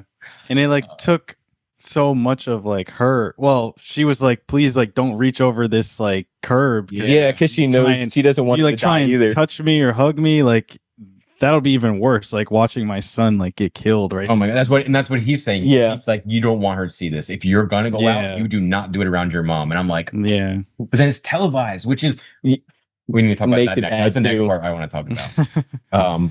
Oh man. But yeah, that it just truly was fantastic. That moment, it was super emotional and Yeah, just an emotional roller coaster. yeah, I think one of the women that were next to us left because the movie was getting so sad. Like she didn't even want to see how it ended. Yeah, And I really don't blame her. Like I think it was after the mom, like she saw the mom, it was an emotional moment, man. and I was like, Very- I mostly like with I don't all blame this you at all. happening right now in America. Like, imagine all those people who are having that exact same moment, but they didn't get to say goodbye. So in the long walk, what did you guys think of the fact that the contest was televised? honestly, it kind of raised more questions for me. It made me wonder whether or not they were able to see the deaths at all, because you see the guy talking about, oh, I thought it was going to be somebody saying bang, and then it was going to be some confetti or something that falls out, which makes me wonder, on live television, do they get to see the graphic deaths that we're seeing? I don't know if it's as graphic. I took that as a more of like, oh, it's on TV, it doesn't feel real. And then when you're there in the moment, he's not expecting it to be that real until he sees the blood, the gore, the guts, and then he's like, oh, I just thought it was TV. Like not in the fact that he didn't think it was real, but it doesn't feel real until you're there. That's true. Because I think they all knew they were gonna die. Yeah, no, I think they knew that there was death, but I Had they was seen it. I was just curious, like how Yeah. like broadcast it was. But I thought it added an interesting layer to the long walk. I think it was easy to forget sometimes that it was televised, like in parts, like when they're walking outside at like 3-4 a.m. Like, are there lights recording this? Like the kids aren't mic'd up, so it's like, how are they gonna hear all the conversations and stuff? Yeah, I think the long walk being televised adds a really major, deep message to the movie. And although I wish it was shown a little bit more, at the same time, just the presence of knowing it's there is enough. The message of desensitization. The message of desensitization. Oh my god! The message of desensitization. Oh my fucking desensitization. Right? That's it. Okay, the message of being desensitized to killing and gore and shootings and children dying is so important to what's happening right now in the world, to the point where when I forget, there was like 2 moments where I know that there was a family that was sitting there having tea watching the long walk go by, and then there was the kids that rode their bike up and watched it. Yeah, and they were didn't- telling them, they were like, "Get out of here! You don't they need just to." watch. And it's crazy because like we see so much death happening right now everywhere, and it's like we are almost becoming desensitized to the death because it's everywhere. We see it all the time, and it's crazy because like that's what this is. Everyone's desensitized. They don't realize how fucked up the long walk is because they have to do it because of how screwed up the world is for them right now, and because they see it every year, and they've probably seen worse with the wars that are going on in this world. So I think it's a really important message to say that this was televised to everyone. And I think I'm happy they didn't show people watching it, because then that would have become more of a Hunger Games movie, which, by the way, if you didn't know, the director of the Hunger Games movies directed this movie. So that's kind of interesting. But I think the fact that we didn't see people watching it, and it's just the presence knowing that the world, the nation's probably watching this. Big Brother is watching you. You can't get away. And these kids' death is being celebrated until the ending, where it's really celebrated. So I think it's a really important message and a vital part to the message of the long walk.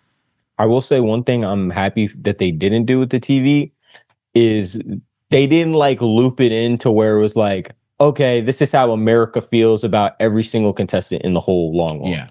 Like, had they broke it down and been like, okay, Pete is ranked number 3 in the long walk popularity poll. It wasn't even like a competition or anything. The people watching it were watching it for the love of the game. They just wanted to see these kids die. That's it. Just to see gratuitous violence. They just wanted to see it. And that's the crazy part is like, all right, I could just go on about it because I think that's like one of the most important parts that really ties us into what's happening nowadays.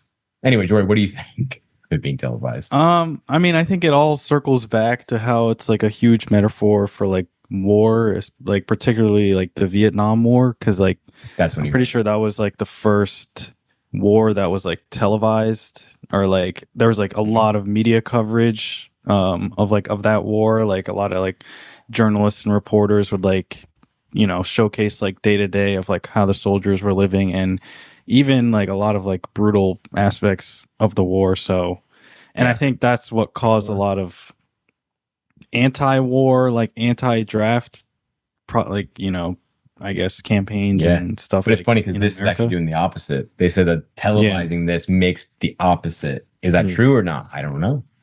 Maybe maybe that's all part of the propaganda. Exactly. But yeah, I don't know. I mean, it's definitely interesting. Maybe I mean, we went to go watch The Long Walk, and maybe it's like a commentary on us. Like, why do we want to go see this? Maybe we're the people that were watching it on camera. Yeah, well, I think it's also the fact of like, whoa, that is actually really true.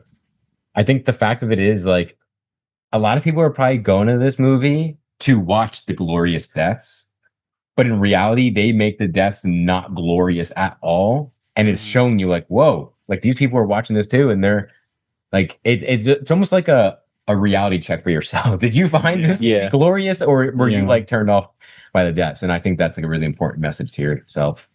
What did you guys think about the way that the long walk ended? I mean, I think it was I think it was pretty clear that it was going to be Ray and Pete as like the final two. I don't think anything else would have made sense. Yeah, but man, my boy pulled a fastball on Pete. Yeah, I guess the only thing is that I didn't realize that Ray had like 2 warnings already. Yeah, like when he decided to. Yeah, I think it was because when he tried to help Pete get up, he got the 2 warnings there. Okay. Yeah, that's what Spencer said too, and I was like, I didn't notice it, but when you think about it, like Pete stopped, warning. Ray runs over, tries to help him, warning, warning, warning. They get up, they start walking. Ray stops. Kapow. Damn, dude. That one really got me. I was just thinking right before that guy died about how he really made it final 2, and he walked half of that walk with that no shoes on. And I was like, you know, this guy Ray is really a dog. And then that happens, and I was just like, man. I think the ending of The Long Walk was phenomenal. No, it was really well shot too. Yeah, well shot, well acted. The music was great, and the messages of it are great. I mean, obviously, at the ending, the way that I took it was that Ray decides, hey, if I win this, I'm not going to use it for the good. I'm not worthy of this win. I will just, he knows that Pete would use it for good, but he sacrifices himself, and Pete wins, and that leads Pete down to the same path that he was trying to stray Ray away from. Not villainy, of vengeance, of anger and resentment, and yeah. Do you think Ray really would have been able to do it? Like kill that guy after everything that I think either of them. I think both of them were going to do it. I think they both would have had so much anger seeing the other one die that they would have. Yeah, I don't think. I don't think the Major would survive in that night. Yeah, but like you said, Tyler, like what does it really change? Like at the end of the day, somebody's going to take his place, and the game or the long game's still going to keep going. So, and I think, we'll keep going. Yeah. Well, then no, that's pretty. Yeah. Do you think that Pete lived afterwards? Because it's kind of ambiguous at the end, right? After the shooting, you hear America, and then like they're walking towards the camera, and you just see that insane shot of Pete walking forward with like the rain and the crowd and stuff. But no crowd. You don't even see the crowd. Oh, that was after the crowd disappeared. For some reason, you don't see the crowd. So it was like time stop. Very ambiguous. Yeah, it was very ambiguous. What happened? Did because I was looking it up too, and it is ambiguous. I think that the book ending ends a little differently, but I'm not going to compare it to the book ending. This is a different. Yeah, it's its own thing. But like, did Pete get killed there? And this is his, afterlife of walking. Is this more of a metaphor of I'm gonna always have to struggle in my life? I'm gonna always be in a long walk, no matter what. Even though he said he'd been walking his whole life, and then even after the long walk is over, the race is over. There's still more walking. Because money will never solve it. It has to be solved from the ground up, and that'll never happen. Killing the Major will never do it. Or was it? Was the whole thing a dream? Was the whole thing just his walk? I don't think that's it. That's a stupid thing. But like, you could argue like, oh, if he's walking the whole time, and now we're seeing him walking again. I don't know. Yeah, I don't know. I take it as more of like a metaphor. We don't know what happened after he killed the Major. We never saw the Major. We never saw anyone react to the Major dying. We never saw the crowd again. All we saw was him walk off into the dark distance. And I think it's just a metaphor that nothing will ever get solved, that he will always, and people will always be walking into. Even when the walk ends, like there's just always another one. Yep. Yeah. But I think that one of the ending scenes in The Long Walk, when Ray is on the ground with a bullet hole through his head and America. That was insane. That was actually. I think that might be. Let me rephrase it. I think the ending scene of The Long Walk might be one of my favorite scenes of the year. The one that I just said. That scene is insane. The close up of the blood dripping over him with the red and orangey vibe to it, with the song in the background. Put a stamp on it, send it out to every household. Everyone needs to see that. Yeah, it's just like such, I don't know. Like even the way that they did it, like Ray got immediately cut down. Like it wasn't like they just like shot him and like ended it. Like they shot him in the back of like both his knees, basically. He falls down and then gets shot. Yeah, not like the person who's made the furthest. Yeah. Is now going through so much pain because everyone wants to glorify the last kill and have the Major do it.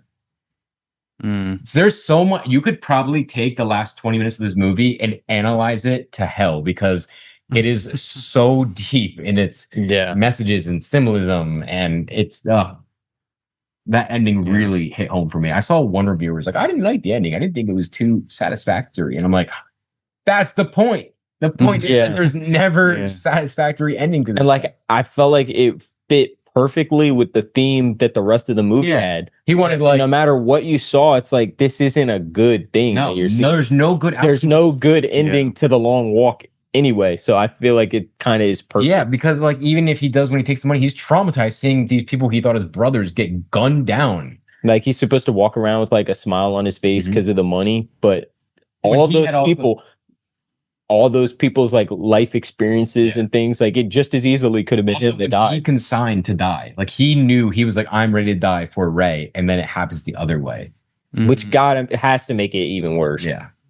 Yeah. Really good ending. I love this movie, dude. This movie is really, really good.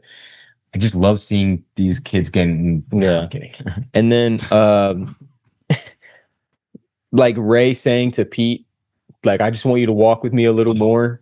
Just walk. Like he knew exactly what to say because, like, Pete being the guy that he is, He was like, obviously yeah. he's gonna be like, you know what, man? Yeah. If you want a little bit longer to like chop it up, I'm happy to do that. And then he played him. That guy Ray was a dog though. That guy was Both tired at the end. both of them were sick, dude. Yeah. And Pete, yeah, sorry, I meant Pete. Pete was a dog at the end there. That guy was like, yeah, I'll keep going. That's fine. Dude, crazy movie. Really, really good. I think you need to see this. So, our famous question: should we watch, rent, or skip The Long Walk? I really think this is a movie you got to go to see in the theaters. Just watch it in theaters ASAP. I think this is the movie to see. This is the biggest surprise. Like this really was one of the best movies I've seen the whole summer. Like comparing it to any of them that I've seen this year, honestly, it's up there. I think it's number 3 for me right now. I think Sinners and 28 Years Later are above it, but that's it. Yeah, I would definitely go see this in theaters. I feel like I was saying earlier, I felt like the gunshots ringing alone, like that, I don't know, the surround sound in the theater, like every single time it just like jolted me a little bit. Great. And like you said, there was just like there's no holding back in this movie whatsoever. Yeah. So Yeah. What's your favorite Stephen King movie adaptation? ooh, That's tough. I gotta look some up. I got mine right off the bat. My favorite is Stand By Me. I love that movie. It is a top 10 movie of all time. It is a beautiful coming of age story. I've loved it ever since I saw it. And as I saw it as a kid, which I normally wouldn't really like movies like that as a kid, but it stuck with me ever since I saw it. Beautiful, beautiful movie. The Shining is probably a close second though. And The Long Walk might be number 3. It might be number 3. I think The Long Walk is my favorite Stephen King movie adaptation right now. Could be recency bias, definitely. But Yeah. we'll see where I'm at like a year from now. Yeah. After rewatching. No, I think yeah. Jory? I think damn. I think my favorite Stephen King adaptation is The Shawshank Redemption. I think it's one of the best movies ever made. But like you said, I think The Shining is up there, The Green Mile is up there, and then The Long Walk is definitely a contender now after seeing this. Y'all got to watch Stand By Me. Stand Yeah, By I haven't Me seen that is one. so good. Okay. So good. A really great coming of age story. Agree or disagree, Stephen King might be one of the greatest writers of fiction and of stories of all time. It's hard to disagree. I think it's it's like true. I think it's true. I don't know what that guy's on, but guys, whatever you're doing, keep Yeah, I going. don't know how this guy's cooking up so many unique And he's still ideas, going. But Still going. yeah, the guy can write. You're right. Come up with some stuff. Anyway, check out other review for Demon Slayer Infinity Castle. Yep. Thanks for tuning in. Yes. Yeah, him next week. Him. I'm him. I'm Not him. You're not him. I put Jory on him. Oh yeah. Okay. You remember our movie draft when I picked him and Jory didn't? Is that right? All I know is neither one of you guys knew what him looked like until I showed you. Oh. You showed us a picture of me. Showed him what? I just If walked you in looked the up the word him in room a and you knew it was dictionary- me. It's me. if you looked up the word him in a dictionary, it would be my photo. Yeah. Okay. Not even a definition. It would just be a picture of me, and everyone Yeah, would with know. with Jory's like image crossed out. It's just like this is the farthest thing you can get from being him. It says him, and then it says It's like a warning. yeah, no. It's him, and then it's like oh, synonyms, and then opposite. It says Antonyms. Jory. Antonyms, and it's Jory. Oh. Anyway, thanks for watching. Yep, Him thanks, next guys. weekend. We'll catch you on the next one.